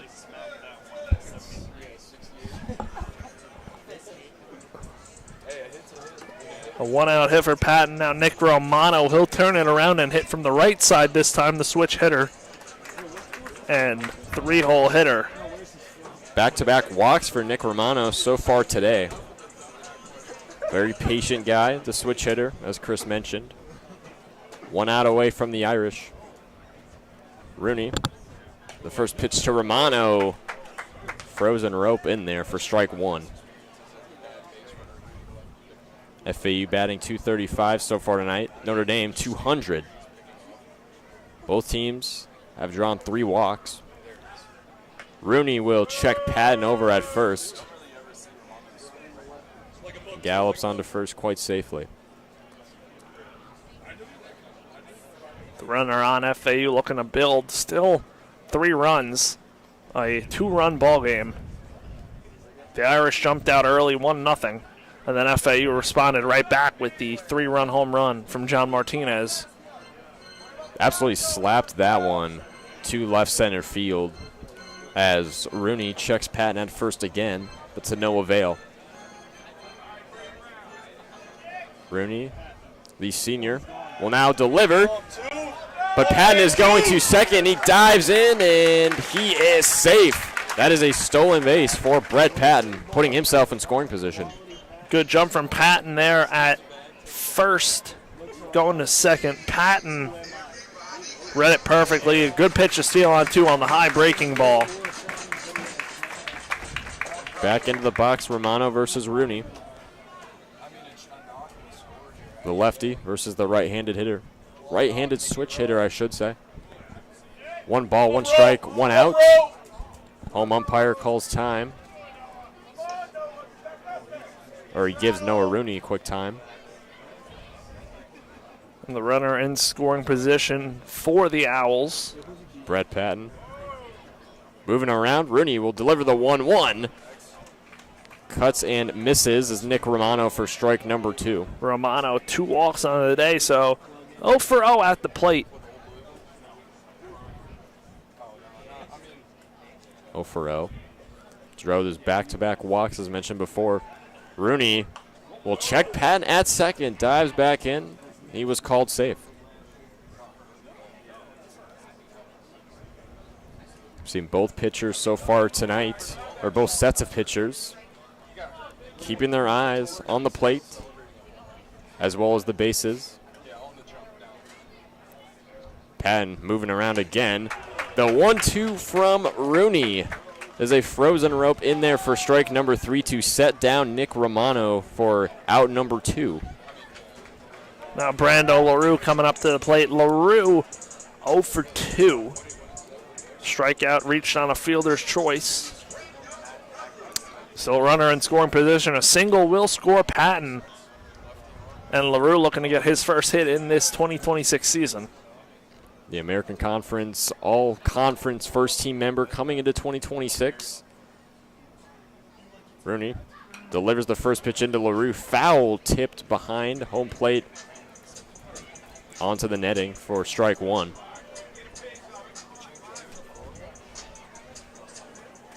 And Chris got a chance to talk to Brando LaRue's father earlier. They got a chance to chop things up. Yeah, Brando's dad comes to a lot of these games, loves the game of baseball, and he's happy Brando's back for his 5th season in college baseball. The graduate shortstop as he swings and misses for strike number 2. So Noah Rooney, 2 strikeouts so far, and he's ahead 0-2 in the count with 2 outs, so chance to retire the side. Rooney rocks and deals. The 0-2 swung on in the air to right field. Oh, that's a tough catch from Notre Dame just in front of the fencing on the right side of the field for out number 3. That was, I believe that was Jamie Z who made that catch. That was unbelievable. It was the first baseman Dylan Passo who caught it into the netting. A fantastic catch. That's a tip your cap type of catch from Passo over there at first. That really is, and that will retire the FAU side here, and we'll go to the top half of the 6th, where for Notre Dame it'll be the 6, 7, 8 lineup for them, or order in their lineup. Jace Lee, Noah Coy, Dylan Passo, the aforementioned first baseman who made that terrific catch just moments ago. Those 3 due up for the Irish when we return on FAU Hour Radio on YouTube.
And welcome back to FAU Hour Radio on YouTube. Nathan Korst joined alongside Chris Talt. Top of the 6th now between Florida Atlantic and Notre Dame. 3-1 Owls still holding on to a 2-run lead. Up into the box for the Irish will be right fielder Jace Lee, who is 1 for 2 so far on the day. Struck out looking in his first at-bat in the second, but then singled and almost scored.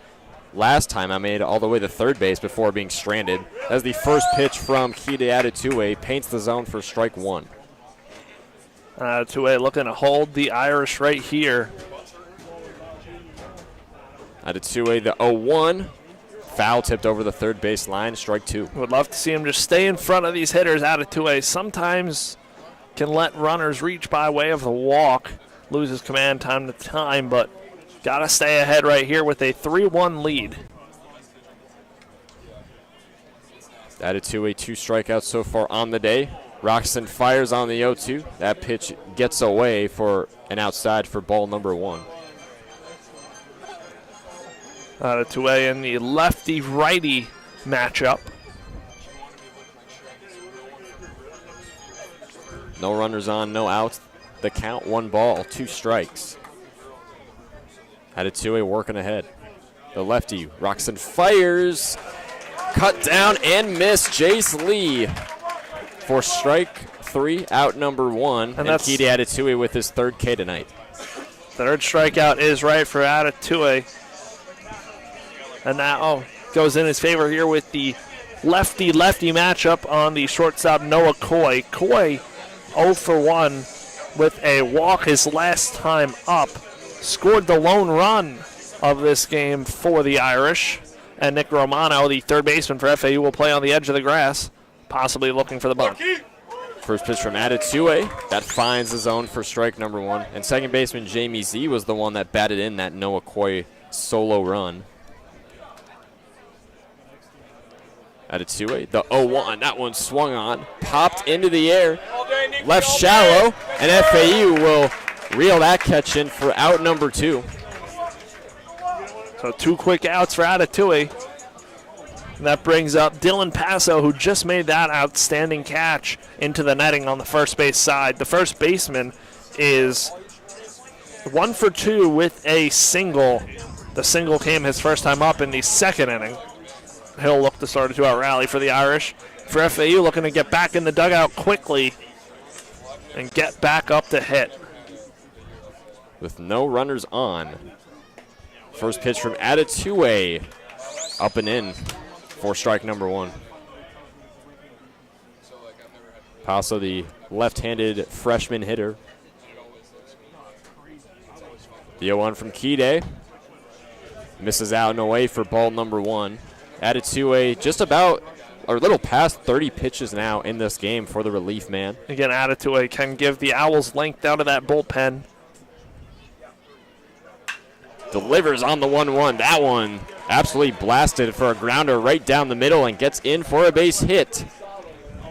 So a 2-out single for Dylan Passo. Now that brings up the second baseman, Jamie Z. Z, 1 for 2.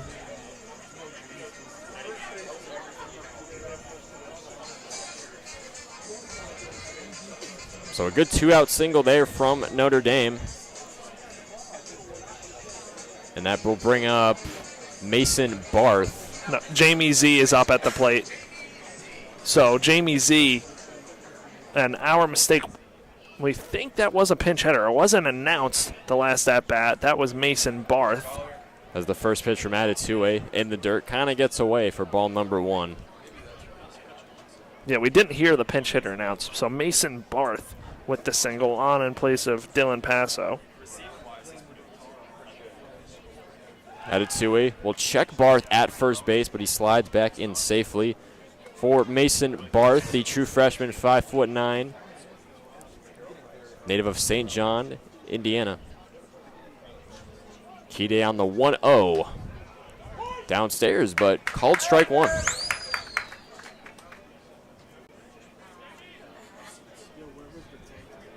So it's 1 runner on. First base is Barth. 2-out situation from Notre Dame trying to rally. Here's the 1 more from Atatue.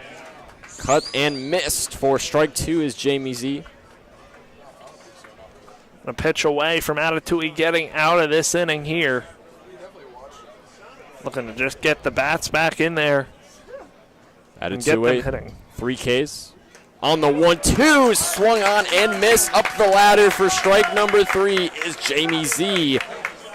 And that's K number 4 for the relief man, Kide Atatue, to retire the side in the top half of the 6th. And we'll go to the bottom half of the 6th with FAU due up. Xavier Maranta, Ian Collier, and Michael Peraza due up for FAU when we return on FAU Owl Radio on YouTube.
And we're back on FAU Owl Radio on YouTube. Nathan Korst joined alongside Chris Talt. We have a pinch hitter for FAU. That's Jaden Harriel. The sophomore stands in place of Xavier Maranta. So Harriel will be in the designated hitter spot. Jaden Harriel did not see action last year, so first action in his collegiate career.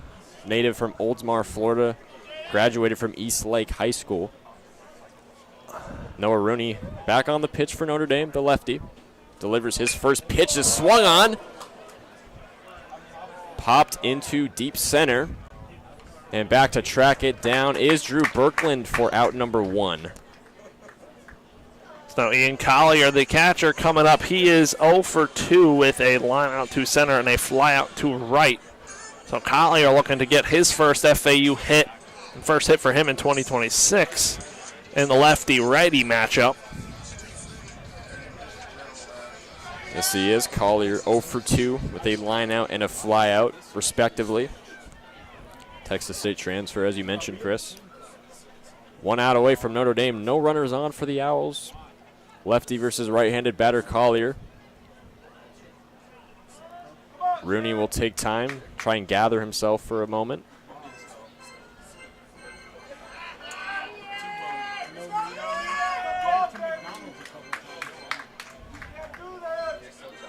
Looks like a pitch clock violation on Rooney, so that's an automatic ball, and now a 1-0 count. And now we'll have a mound visit.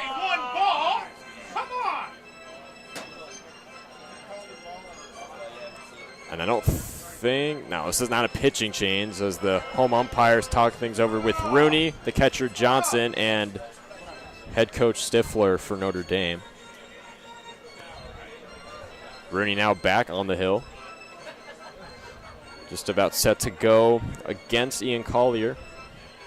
1 ball, no strikes after the pitch clock violation.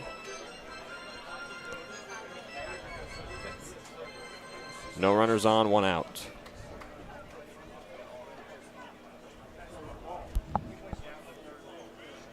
For Collier, getting the signal from Johnson, the catcher. Rocks and fires the 1-0. Misses down and away for ball number 2. So Collier here in the driver's seat ahead, 2-0. Looking to key in on a pitch here and drive one. Get a little 1-out rally started. See if Rooney can recover from the pitch clock violation. Now down 2-0 in the count. And he will take time once again. And another meeting at the mound. This time it's just Johnson and Rooney. The fans don't like, the FAU fans don't like this one. Another mound visit. Head coach Stifler for Notre Dame back out there to talk, as well as the and home it umpire. Looks like something could be wrong with the pitch comm on Noah Rooney. They're checking that to make sure he can hear it. Maybe some FAU Wi-Fi issues on the pitch comm. We're no stranger to those issues. Not at all. But mostly, I mean, we've mostly had it happen, I would say, for basketball, but even for outdoor events like this, definitely no stranger to that, as you said, Chris. So hopefully they have the problem fixed here in a 2-0 count.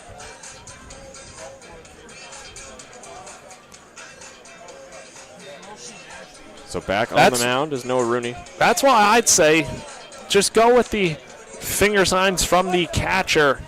Always more reliable, especially nobody on here. I don't see why you wouldn't do that if the pitch comm doesn't work. Yeah, for sure. Here's the 2-0 from Rooney. Finally, that pitch misses, gets away for ball number 3.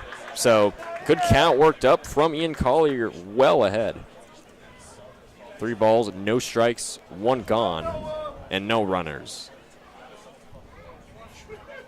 Rooney on the 3-0. Paints the zone up high for strike 1. So now 3-1 count on Collier. Just looking to get on base for FAU.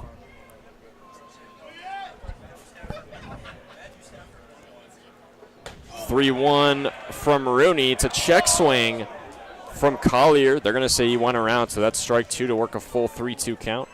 Home umpire for tonight's game, Sam Birch. First base umpire, Denver Dangerfield. And the third base umpire, Ivan Mercado. Good call from Birch there. Here's the payoff pitch from Rooney. That one, a screamer, grounded up the middle to the shortstop, scooped up, throw over to first base is in time for strike number 2, the 6-3 putout to retire Ian Collier. So now two-gun here, bringing up Michael Peraza, left fielder. Peraza 1 for 2 today with a single, his first time up. And a lefty-lefty matchup, so a tough one here for Peraza. Had that single back in the second inning. He scored on that as well, one of 3 FAU runs. Owls still leading 3-1 over Notre Dame. First pitch in there from Rooney, but it misses up high for ball number 1 against Peraza. Left-handed batter against the lefty Rooney. So we'll see how this at-bat goes. Rooney, the 1-0. Swung on and missed. Strike 1 is Peraza.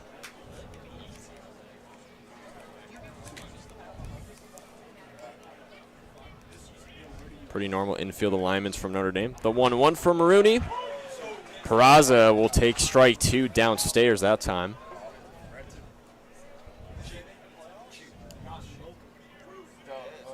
And now here comes the pitch that could retire the side. Rooney on the 1-2. Foul tipped behind home plate.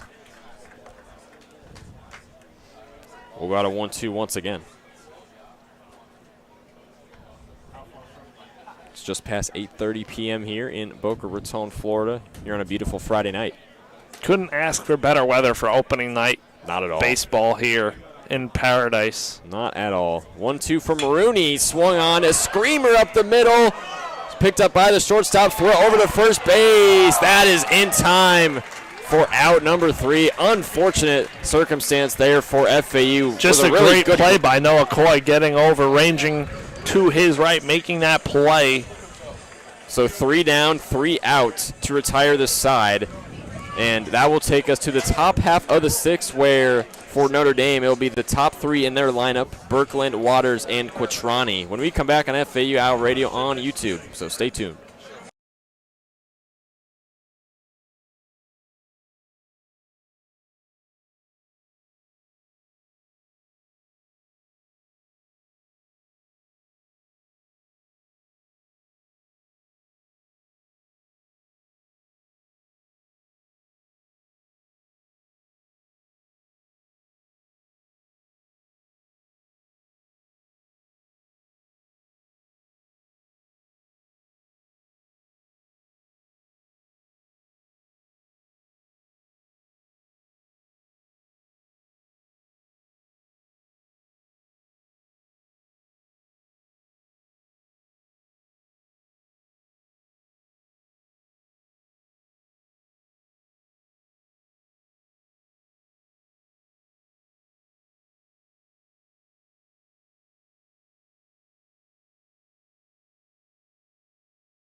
And welcome back to FAU Owl Radio on YouTube. Nathan Korst joining alongside Chris Talt here on opening day. Florida Atlantic against Notre Dame in Game 1 of a 3-game set. It's a 3-1 FAU lead here as we head to the top half of the 7th inning.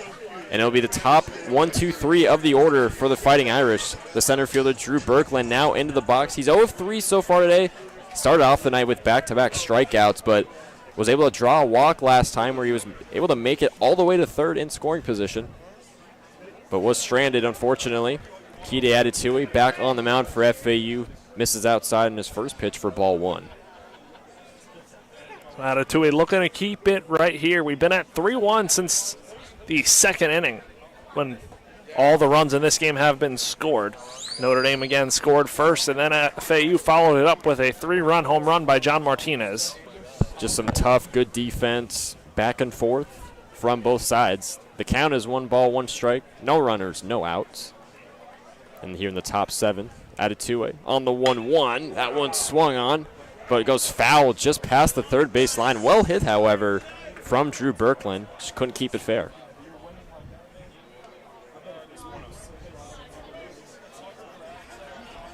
So has Birkland in a 1-2 hole here. Adetui, 4 strikeouts, looking for his 5th right here.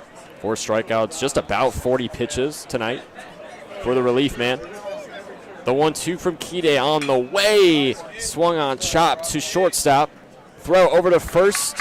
In time, Brando LaRue finds Patrick Ward for out number 1, the 6-3 ground out. And that's out number 1 for FAU to retire. Drew Birkeland, Bino Waters now up into the box. Now this is the big at-bat for Kide. The tough Bino Waters is 0 for 3 today. Reached on an error, 2 strikeouts, his most recent 2 at-bats. Now FAU will shift over 3 to the right side. And Brando LaRue just to the right of the second base bag. First pitch misses for ball 1, got away. No runners on, 1 out. The count is 1 ball, no strikes. Lefty versus lefty matchup. Added to a up and in for strike number 1.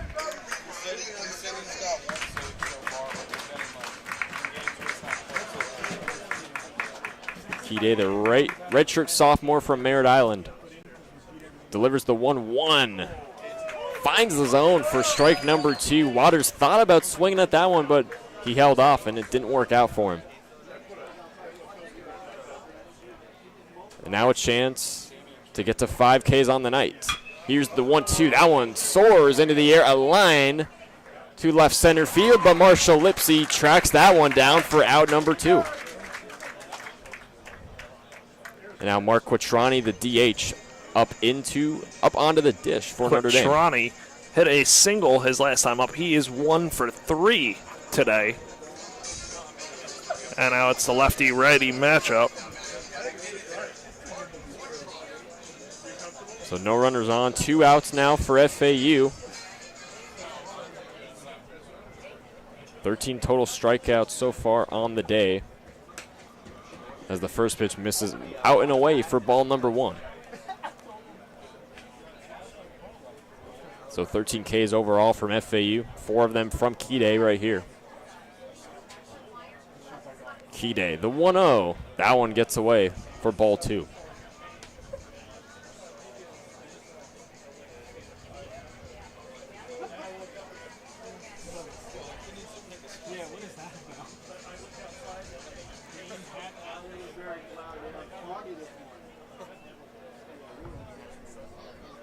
From Kide. Misses well upstairs. That pitch got away as well for ball number 3. So good count worked up by Mark Quattrani. Well ahead, 3 balls, no strikes in the count. Looking to get on here with 2 outs. The game tying run is in the on-deck circle right now here in this 7th inning, as Notre Dame still trails 3-1. The 3-0 from Kide misses out and away for ball number 4 to walk Mark Quattrani over to first base.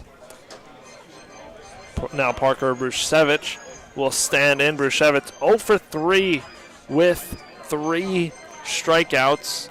Kide looking to hand him the golden sombrero, which would be 4 strikeouts in the game.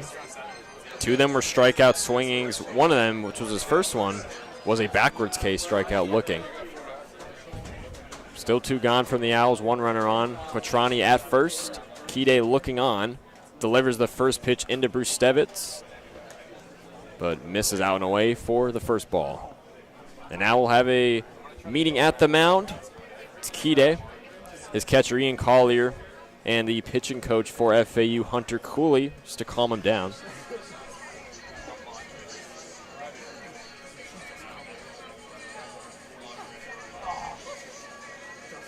If you're Kide here, if you're Coach Hunter Cooley, rather, just got to tell Kide to pound the zone, an out away from getting out of this inning, a pitch away in a 1-0 count. And looking to keep this game right here at 3-1. Close game here on opening night in Boca. American Conference versus ACC battle. First game of a 3-game set. So whole weekend packed with FAU baseball, FAU softball as well. I'll do an update on those in a minute. They lost earlier today to number 1 Texas Tech 8-0. So we'll get a look into their score right now. The 1-0 from Atatue misses downstairs for ball number 2. Brushevich, good plate discipline right there. quick update, FAU softball losing to Florida State 6-4, top of the 5th. And at a 2A, we'll check Quattrani over at first where he is safe. So FAU softball is down by 2 runs, but they're still 5-1 so far in the season. They swept the Paradise Classic about a week ago. And a tough schedule for them out in Clearwater, playing some big-time teams. Our own Maddox Greenberg was on the call, at least for He's the Texas still on Tech the call game. right now, I believe. I believe so he is, yeah. We're running 2 streams tonight. The 3-0 from at a 2A. That time paints the zone for strike number 1. Can Kide get himself out of this 3-1 jam? So lots of action this month with FAU baseball, softball, and women's basketball. At a 2A, the 3-1 finds the zone for strike number 2. Now it's a full count. 3 balls, 2 strikes. FAU men's basketball back home here this Sunday when they will take on South Florida, trying to break a 5-game losing streak. We'll be on the call for that one on Sunday. Yes, we will. The full count from at a 2A is a strikeout looking for strike number 3. Out number 3. Down goes Bruce Stevitz to retire the Notre Dame side.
And we're back on FAU Owl Radio on YouTube. Nathan Korst joined alongside Chris Talt. We head to the bottom half of the 7th now between Florida Atlantic and Notre Dame. Owls still grasping onto a 3-1 lead so far. Up into this for FAU will be the first baseman, Patrick Ward, who's 0 for 2 so far on the night. He struck out swinging last time out. A lot of these fans still standing up from the 7th inning stretch moments ago. Noah Rooney back on the hill for the Irish, the lefty versus the right-handed Ward. And here we go, the first pitch. Finds the zone for strike number 1. So no runners on, no outs here in bottom 7th. Rooney wheels and deals. The 0-1 swung on, grounder. Good catch made by the third baseman. Tried to scoop it over to first base, but it got away. And Patrick Ward will take off for a potential double. And he will slide in to put himself in scoring position. Third baseman Jamie Z made the difficult play and couldn't make the throw once he got up. Short hopped the first baseman, Bruce Shevich, who's in at first after starting out as the DH.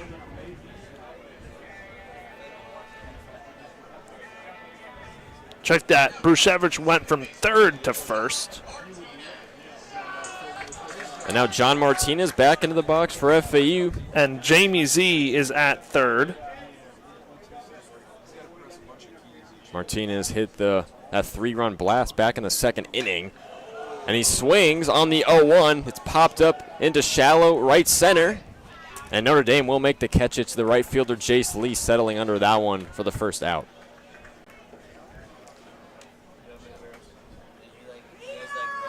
That turns it over to the top of the lineup, and Marshall Lipsy. Lipsy 1 for 3, a single and 2 strikeouts. Runner in scoring position here with Pat Ward on second. Pat Ward on second in scoring position. The one runner on for FAU, one gone from the Irish. So lefty versus lefty matchup. Rooney, the first pitch to Lipsy. Swung on, chopped over the first base line for strike one.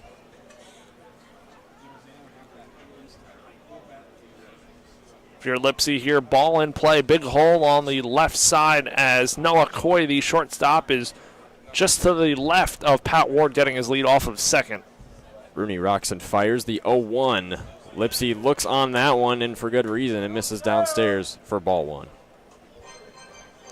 Looking for insurance runs here in the bottom half of the seventh are the Owls.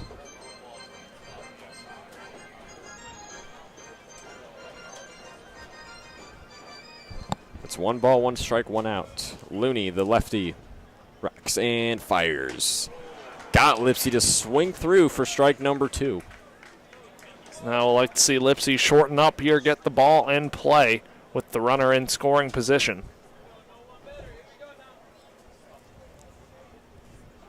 Looney, the 1-2. Good play discipline from Lipsy to look on that one as it misses up high for ball 2.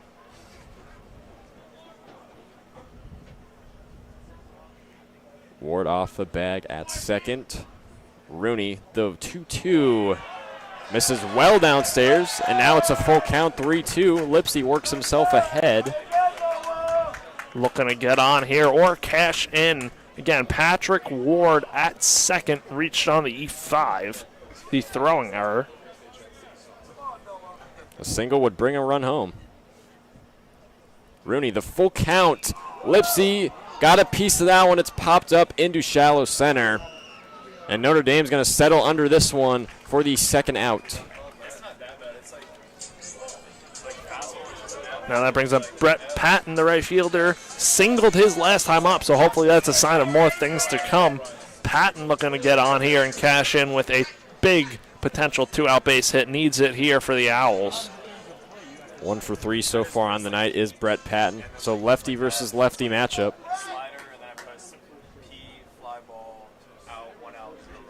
So it's 2 outs, 1 runner still on for the Owls. Patton will take the breaking ball up high for ball 1. Just ducked out of the way of that breaking ball. Patrick Ward standing in at second with 2 outs away. 1 ball, no strikes on Brett Patton. The transfer. Rooney, the 1-0. This is out and away, ball number 2.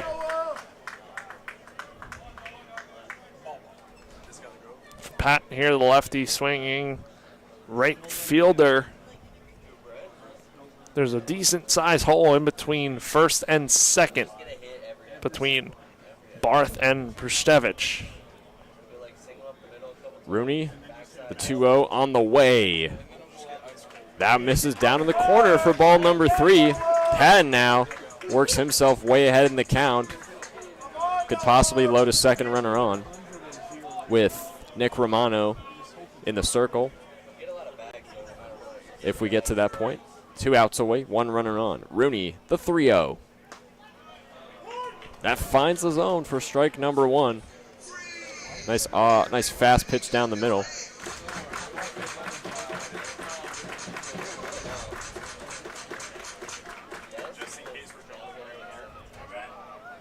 Can Patton work a base hit? Here's the 3-1. Check swing in there for strike number 2 to make it a full count. And now a big situation here for Noah Rooney, who has 2 strikeouts, has pitched almost 40. And Patton now has to battle here, full count, 2 outs. Shorten up, get the ball in play. The payoff pitch from Rooney. Absolutely blasted and drops into the gap. Brett Patton with a base hit. Ward's going to round home, but he is cut down at home plate.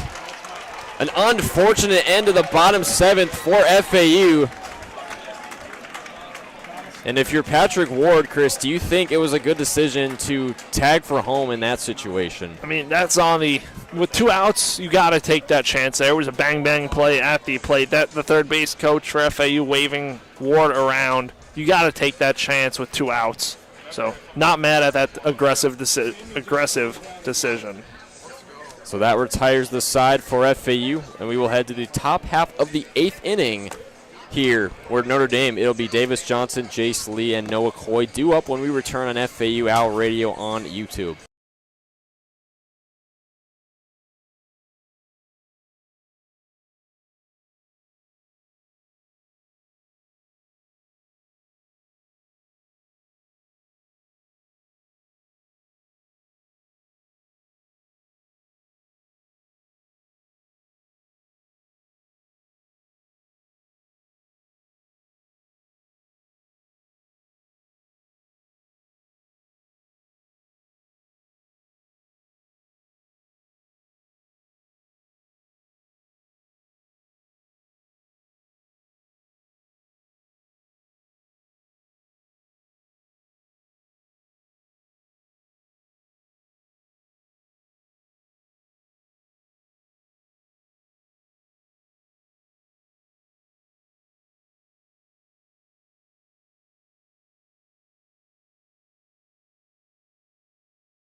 And we are back on FAU Owl Radio. Pitching change for the Owls.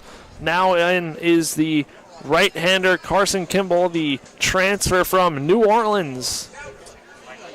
So Kimball, the hard-throwing righty out there, the junior. Last year in 21 appearances at New Orleans, a 2-1 record, 2.83 ERA, and 33 strikeouts in 28 2/3 innings pitched. So Kimball looking to keep the line moving after Kide Atatui delivers an impressive relief appearance, going 3 innings, 2 hits, and 5 strikeouts. Looking to keep up the good defensive theme that we've had for a good bulk of this game. We haven't seen a run since the 2nd inning, Chris. It's been an absolute defensive battle. Let's hope we don't see any runs here, as FAU looking to hold the Irish. And for Notre Dame, it will be 5, 6, 7, starting with Davis Johnson. Johnson 0 for 2 with a fly out to center his last time up. So it'll be a righty-lefty matchup to start things off here with Kimball versus Johnson in the top half of the 8th inning. Johnson digs in from the left side. Kimball ready to go on the mound. He comes set. LaRue shaded just to the left of the second base bag. The pitch from Kimball. Fastball caught on and missed for strike 1 and an 0-1 count.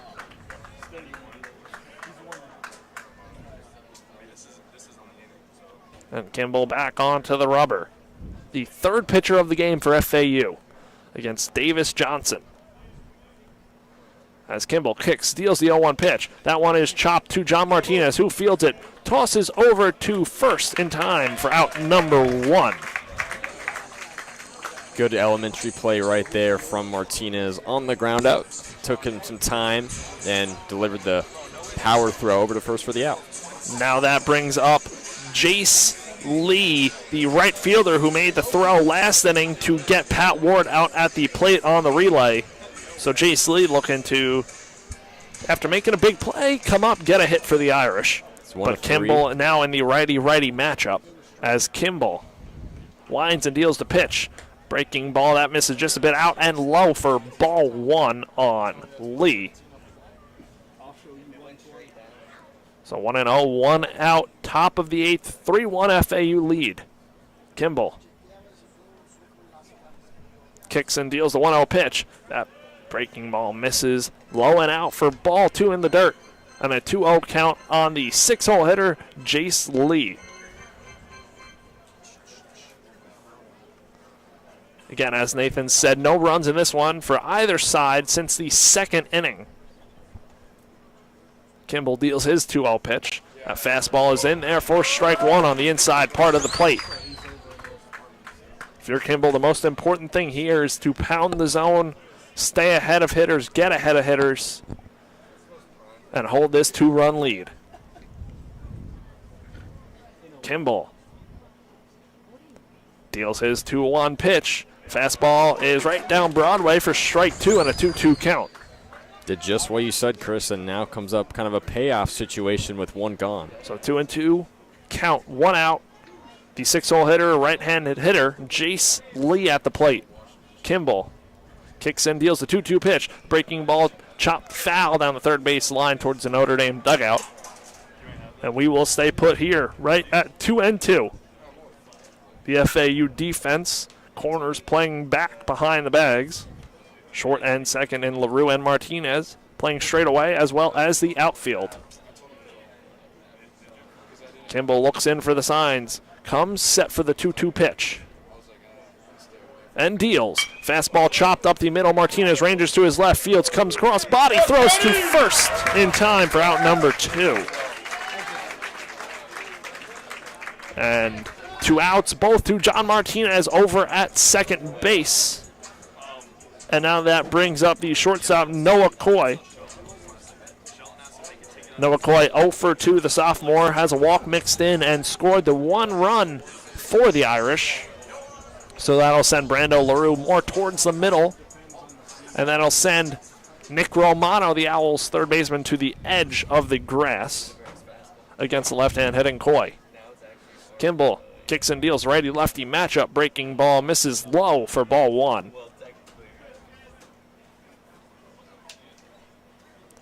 So a 1-0 count on Coy. Kimball looking to get out of this inning here.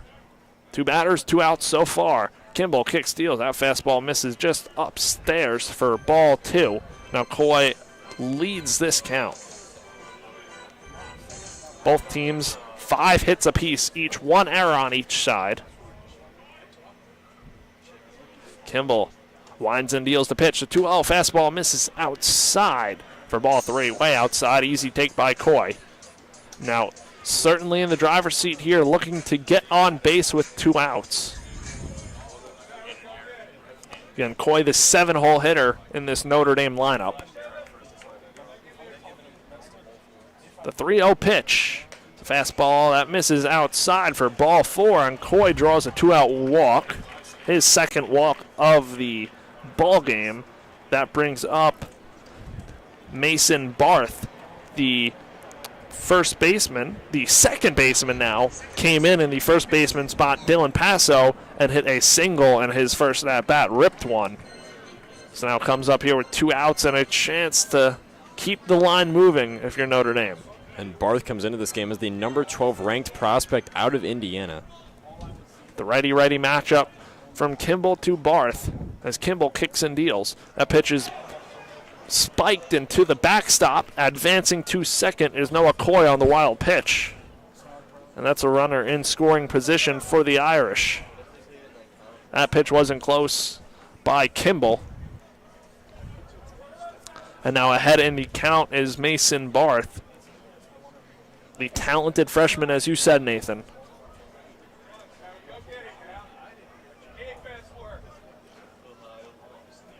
The corners are playing back as Kimball deals that breaking ball, misses out and low for ball 2. Now Kimball has to find the zone. Tying run standing in at the plate is Mason Barth in a 2-run game here in the 8th. Kimball deals. Fastball chopped to Romano. He takes a step back, comes in, fields it, throws to first in time for out number 3. No runs, no hits, 1 man left on base. We are going to head to the bottom half of the 8th inning. FAU leads this one 3-1 right here on FAU Owl Radio.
we are back on FAU Owl Radio, bottom half of the 8th inning. 3-4-5, Romano, LaRue, and Harriel for the Owls.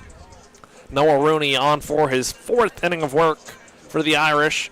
2 strikeouts, 3 hits, no runs given up. 41 pitches for the left-hander, as Romano will hit for his 2nd time this game from the right side. The switch hitter is 0 for 1 with 2 walks and a strikeout tonight. So the lefty-righty matchup as Rooney kick steals to Romano. Fastball in there for strike 1 and an 0-1 count. Romano looking to add some insurance runs before the 9th inning comes around.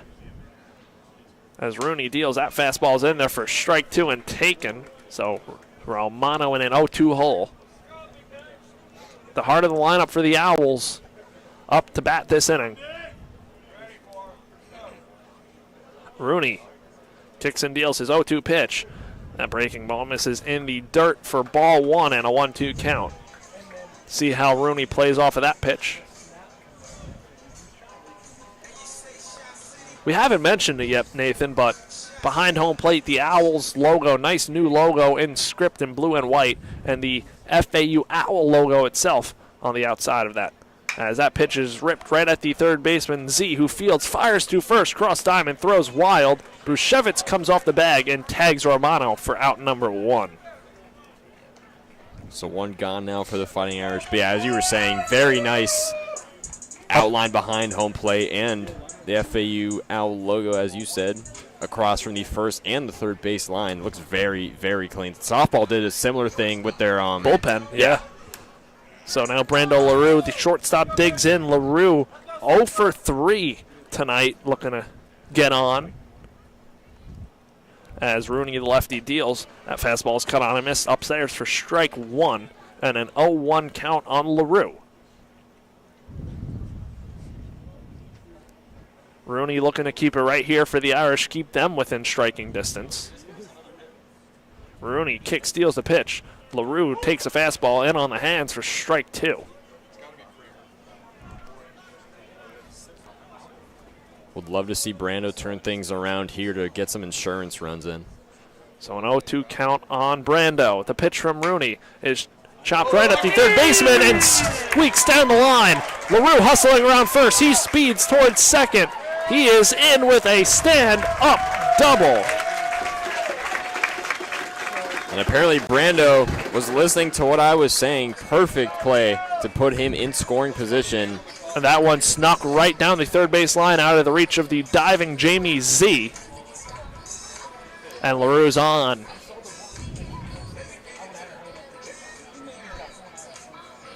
Another DH, Jaden Harriel up into the dish for FAU. 0 for 1 so far today. Had a fly out to center in his first at-bat. So Harriel getting some action here. Didn't play last year. Lefty-righty matchup. LaRue in scoring position. The pitch is way outside for ball 1 and a 1-0 count on Harriel. Harriel hit a walk-off home run, I believe, in the fall in the inner squads between FAU baseball, both sides. They split up the teams. As Rooney deals, that one is flown out into right field. Right fielder Jace Lee moving over to his left, makes a catch. LaRue bluffs, does not tag, and there are 2 gone here in the 8th. So now Ian Collier, the catcher, coming up looking to add an extra run for the Owls. I'm sure Coach McCormick would like the extra run. Give him a little more breathing room. And get Collier some confidence. He's 0-3 so far today. But yeah, good spot here in a 2-out situation with a runner in scoring position, LaRue. So the lefty-righty matchup, Rooney looking to finish off the Owls here. Collier looking to extend it. LaRue leads off second by way of the 1-out double. Now 2 outs as Collier spits on one for ball 1, low and out. Again, Collier 0 for 3 today, looking to get off the schneid.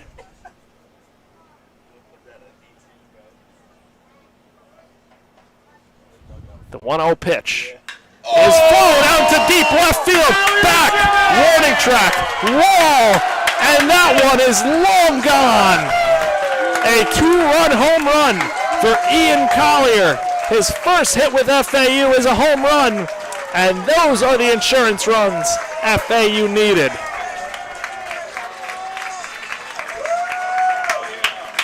I mean, that's a no-doubter from Collier, Nathan. It really is. I was just talking about he needed some confidence after starting out 0-3. Gets a pitch he likes, shows off the power. No doubt, as you said, brings not 1 but 2 runs home, insurance runs, making a 5-1 FAU lead with Michael Peraza now up to the dish, 2 outs. That one went 396 feet off the bat of Ian Collier. Peraza cuts and misses at that one for strike 1, but now FAU leading at 5-1, 4-run lead as Rooney deals. That pitch is in there for strike 2. And an 0-2 count on Peraza. With 2 outs here, but the big FAU, the long ball today, driving in all the runs. As Rooney kick steals to Peraza. That one is driven out into left field, down the left field line. Peraza hustling around first. He's going to get to second with a stand-up double. The throw late getting in goes to third. Some trouble in the corner. And Peraza with his second hit of the ball game for the Owls. Feeding off of that energy, that momentum from that Ian Collier 2-run blast is Peraza, and FAU starting to take control of this game on the offensive side, Chris. Yes, they are. Another run out there for FAU in scoring position, leading 5-1. That brings up Pat Ward. Ward is 1 for 3.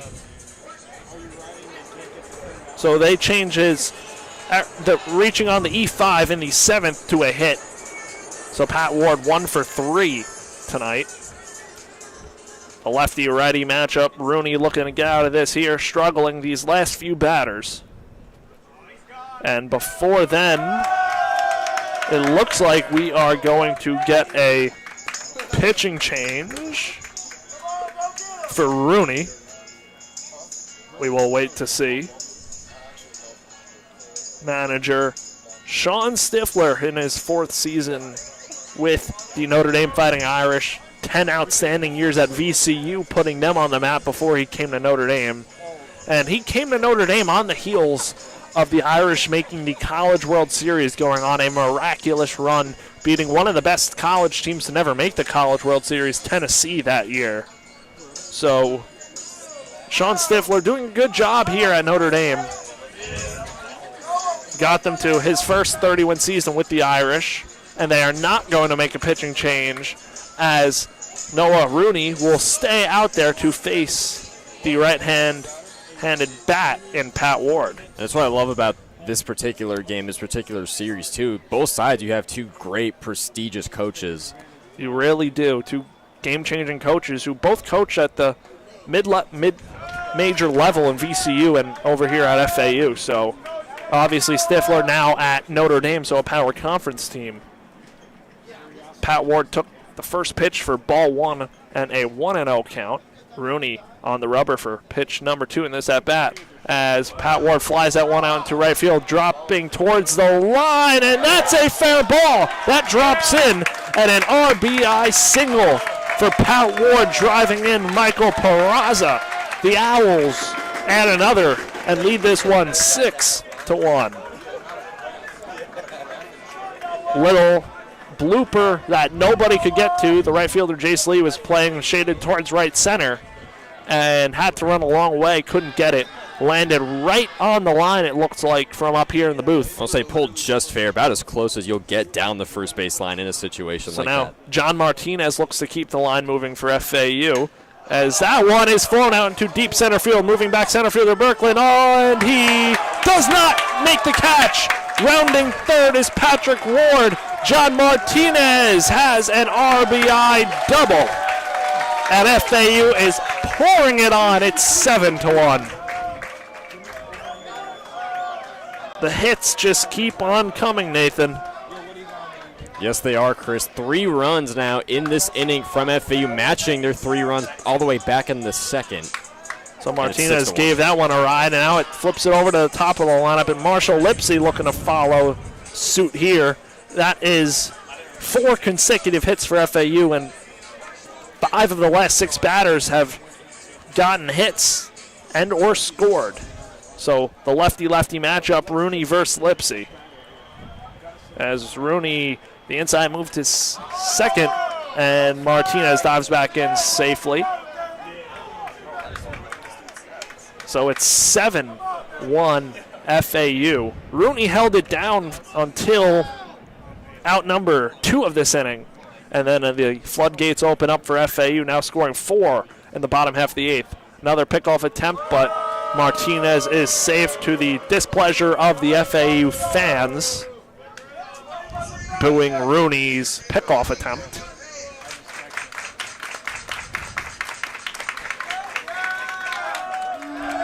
And now we have another mound visit. We will see if it's a pitching change. Looks like it is going to be. We will wait and see till we get the official call here. There is a pitcher. They now make the motion for the pitching change. So Rooney is done. The runner on second, John Martinez, is his responsibility. We're going to take a quick break on FAU Owl Radio. The Owls lead it 7-1.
We are back on FAU Owl Radio. Chris Talt, Nathan Korst here for coverage of opening night baseball between the Fighting Irish of Notre Dame and the Florida Atlantic Owls. Notre Dame has given up 4 runs in this bottom half of the 8th inning, giving the Owls a 7-1 lead, and still more ducks on the pond for FAU as Marshall Lipsy stands in against the new pitcher, the new right-hander, Garrett Snyder, a freshman from Farmington, Connecticut. So runner on second is John Martinez. Lipsy stands in for the righty-lefty matchup. That pitch is at the feet of Lipsy and taken for ball number 1. Definitely a tough spot for a true freshman here. Obviously, you have 2 outs away, but it's been like that for a little while now. As you said, FAU has poorly opened this one up. Rooney for the Irish. He did a good job for most of that game, just kind of left out there a little too long, and it snowballed at the end for him. Snyder steals the pitch. That one is taken for ball number 2 on Lipsy. Marshall Lipsy 1 for 4 today with a single in the second. 2 strikeouts and a pop out to short as well. A 2-0 count. Martinez leads off second. The pitch is popped up on the left side and out of play into the parking lot. Now a 2-1 count on the Owls' leadoff man, Marshall Lipsy. Now, Nathan, although this game isn't over yet, when you talk about confidence stuff for this team, how big would it be to go out here and grab this win over an ACC team in night 1 of the season? Oh, it'd be absolutely huge. I mean, it's, I mean, obviously first impressions, we say in the real world are key, and it's the same goes for baseball here on opening night. So 2-1 count the pitch. Breaking ball misses up the ladder for ball number 3 on Lipsy.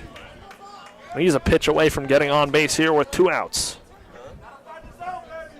It's always impressive for, I would say, a mid-major to go out and beat a power school like Notre Dame. The 3-1 pitch hits Lipsy on his front foot. So he's on by a hit by pitch, and we saw that a lot last year as he reached a lot of times by hit by pitch. Yes, he did. And the right fielder, Brett Patton, now into the box. The left-handed batter against the right-hander, Snyder. So now Brett Patton, the right fielder, 2 singles in his last 2 at-bats, stands in. The righty-lefty matchup, runners on first and second. Martinez second, Lipsy first. Snyder kicks, steals the pitch. Breaking ball cut on and missed in the dirt for strike number 1 on Patton. If Patton gets on, the Owls will have batted around in this inning. Romano led things off with a ground out, so not exactly how you would have expected a batting around inning to go. That breaking ball catches the outside half for strike 2, so now Patton in an 0-2 hole with 2 outs.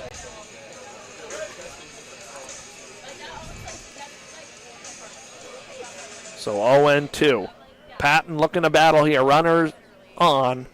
2 runners on for the Owls. Snyder kicks, steals a pitch. Breaking ball misses low at the feet of Patton.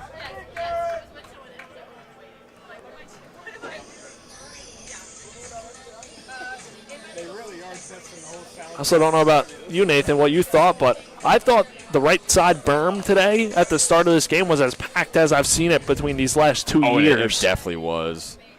And Patton calls time in a box in a 1-2 count, looking to gather himself before the 1-2 pitch. But yeah, tonight's crowd was as good as I've seen them here at FAU in these two years. Because I called the UCF game last year. That crowd was really good, too. That one this was definitely packed. was a competitor. Last year, I believe, when we called the Miami game together here, it was packed, too, on a Tuesday night. For sure. Snyder kicks in, deals the pitch. That breaking ball is in there for strike 3. Down looking is Patton, but not before Florida Atlantic scores 4 eighth-inning runs, making this a 7-1 lead. We head to the top half of the 9th inning as FAU looks to close this one out right here on FAU Owl Radio.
We are back on FAU Owl Radio. Top half of the 9th inning. Owls lead 7-1.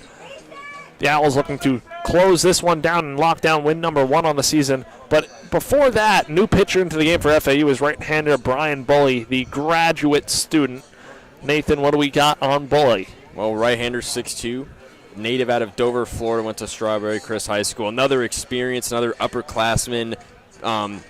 Right-hander in the bullpen for head coach John McCormick. Only played in Only had 2 appearances Now, Bully last was season. hurt last year a bit. He was. So, Yes, he banged was. up now. Hopefully healthy for the long haul this year, but could be another big piece to this FAU bullpen this season if he can stay healthy. Definitely could. Definitely a returner you want to have. So, yeah, he played 2 games last year. He started off one of those games where he went 1-0, pitched just about 2 innings, and had 2 strikeouts, and he hasn't allowed a run in that short amount of time. A couple defensive changes for FAU. TJ Gramsci comes in to catch.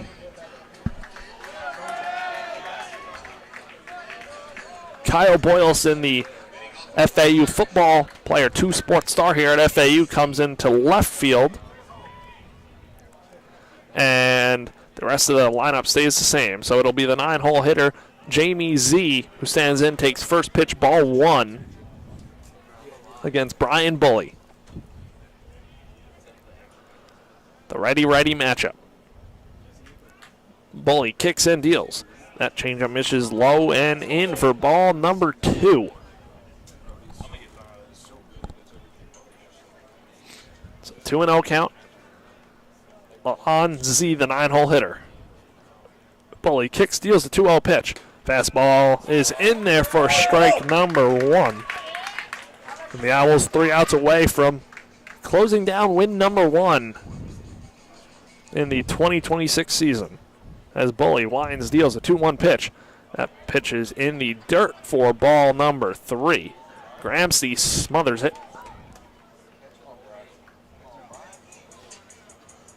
TJ Gramsci, another local Boca kid, went to North Broward Prep. He is a sophomore, didn't see any time last year, but getting some time late in this game tonight.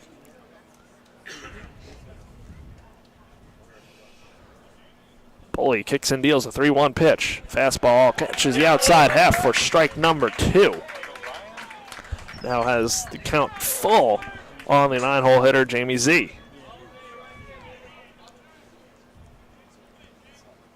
Bully fires away the 3-2 pitch. A fastball cut on and missed for strike number 3. Z down for the first out of the 9th. So 1 down, 2 to go now for the relief man, Brian Bully. With 1 gone here, top of the lineup, Drew Birkland, 0 for 3, stands in. 2 outs away from a win on opening night here in Boca. Bully kicks and deals. The first pitch to Birkland misses low and in for ball 1.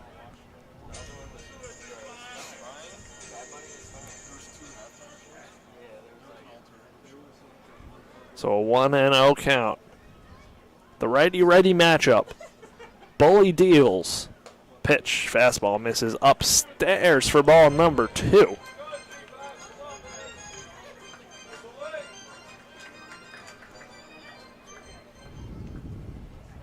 Bully has to just attack the zone here. A 7-1 lead. 7 runs on 11 hits for FAU. That pitch, fastball in there for strike number 1 and a 2-1 count.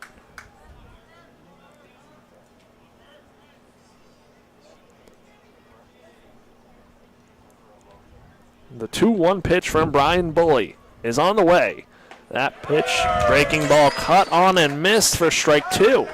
Evening up this count, 2 apiece on Drew Birkland, the leadoff man for the Irish. Bully definitely not playing around too much. He wants to get his team off the field and into the win column. So 2-2 with 1 out.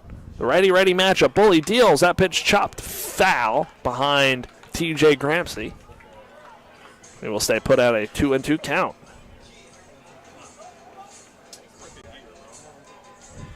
I mean, you couldn't ask for a better night of weather here for opening night, Nathan. I know we've said it before already on this broadcast, but a perfect night for baseball. Bully's 2-2 pitch once more is chopped to John Martinez at second, who fields, tosses to first for out number 2. The Owls are 1 out away from win number 1 in 2026.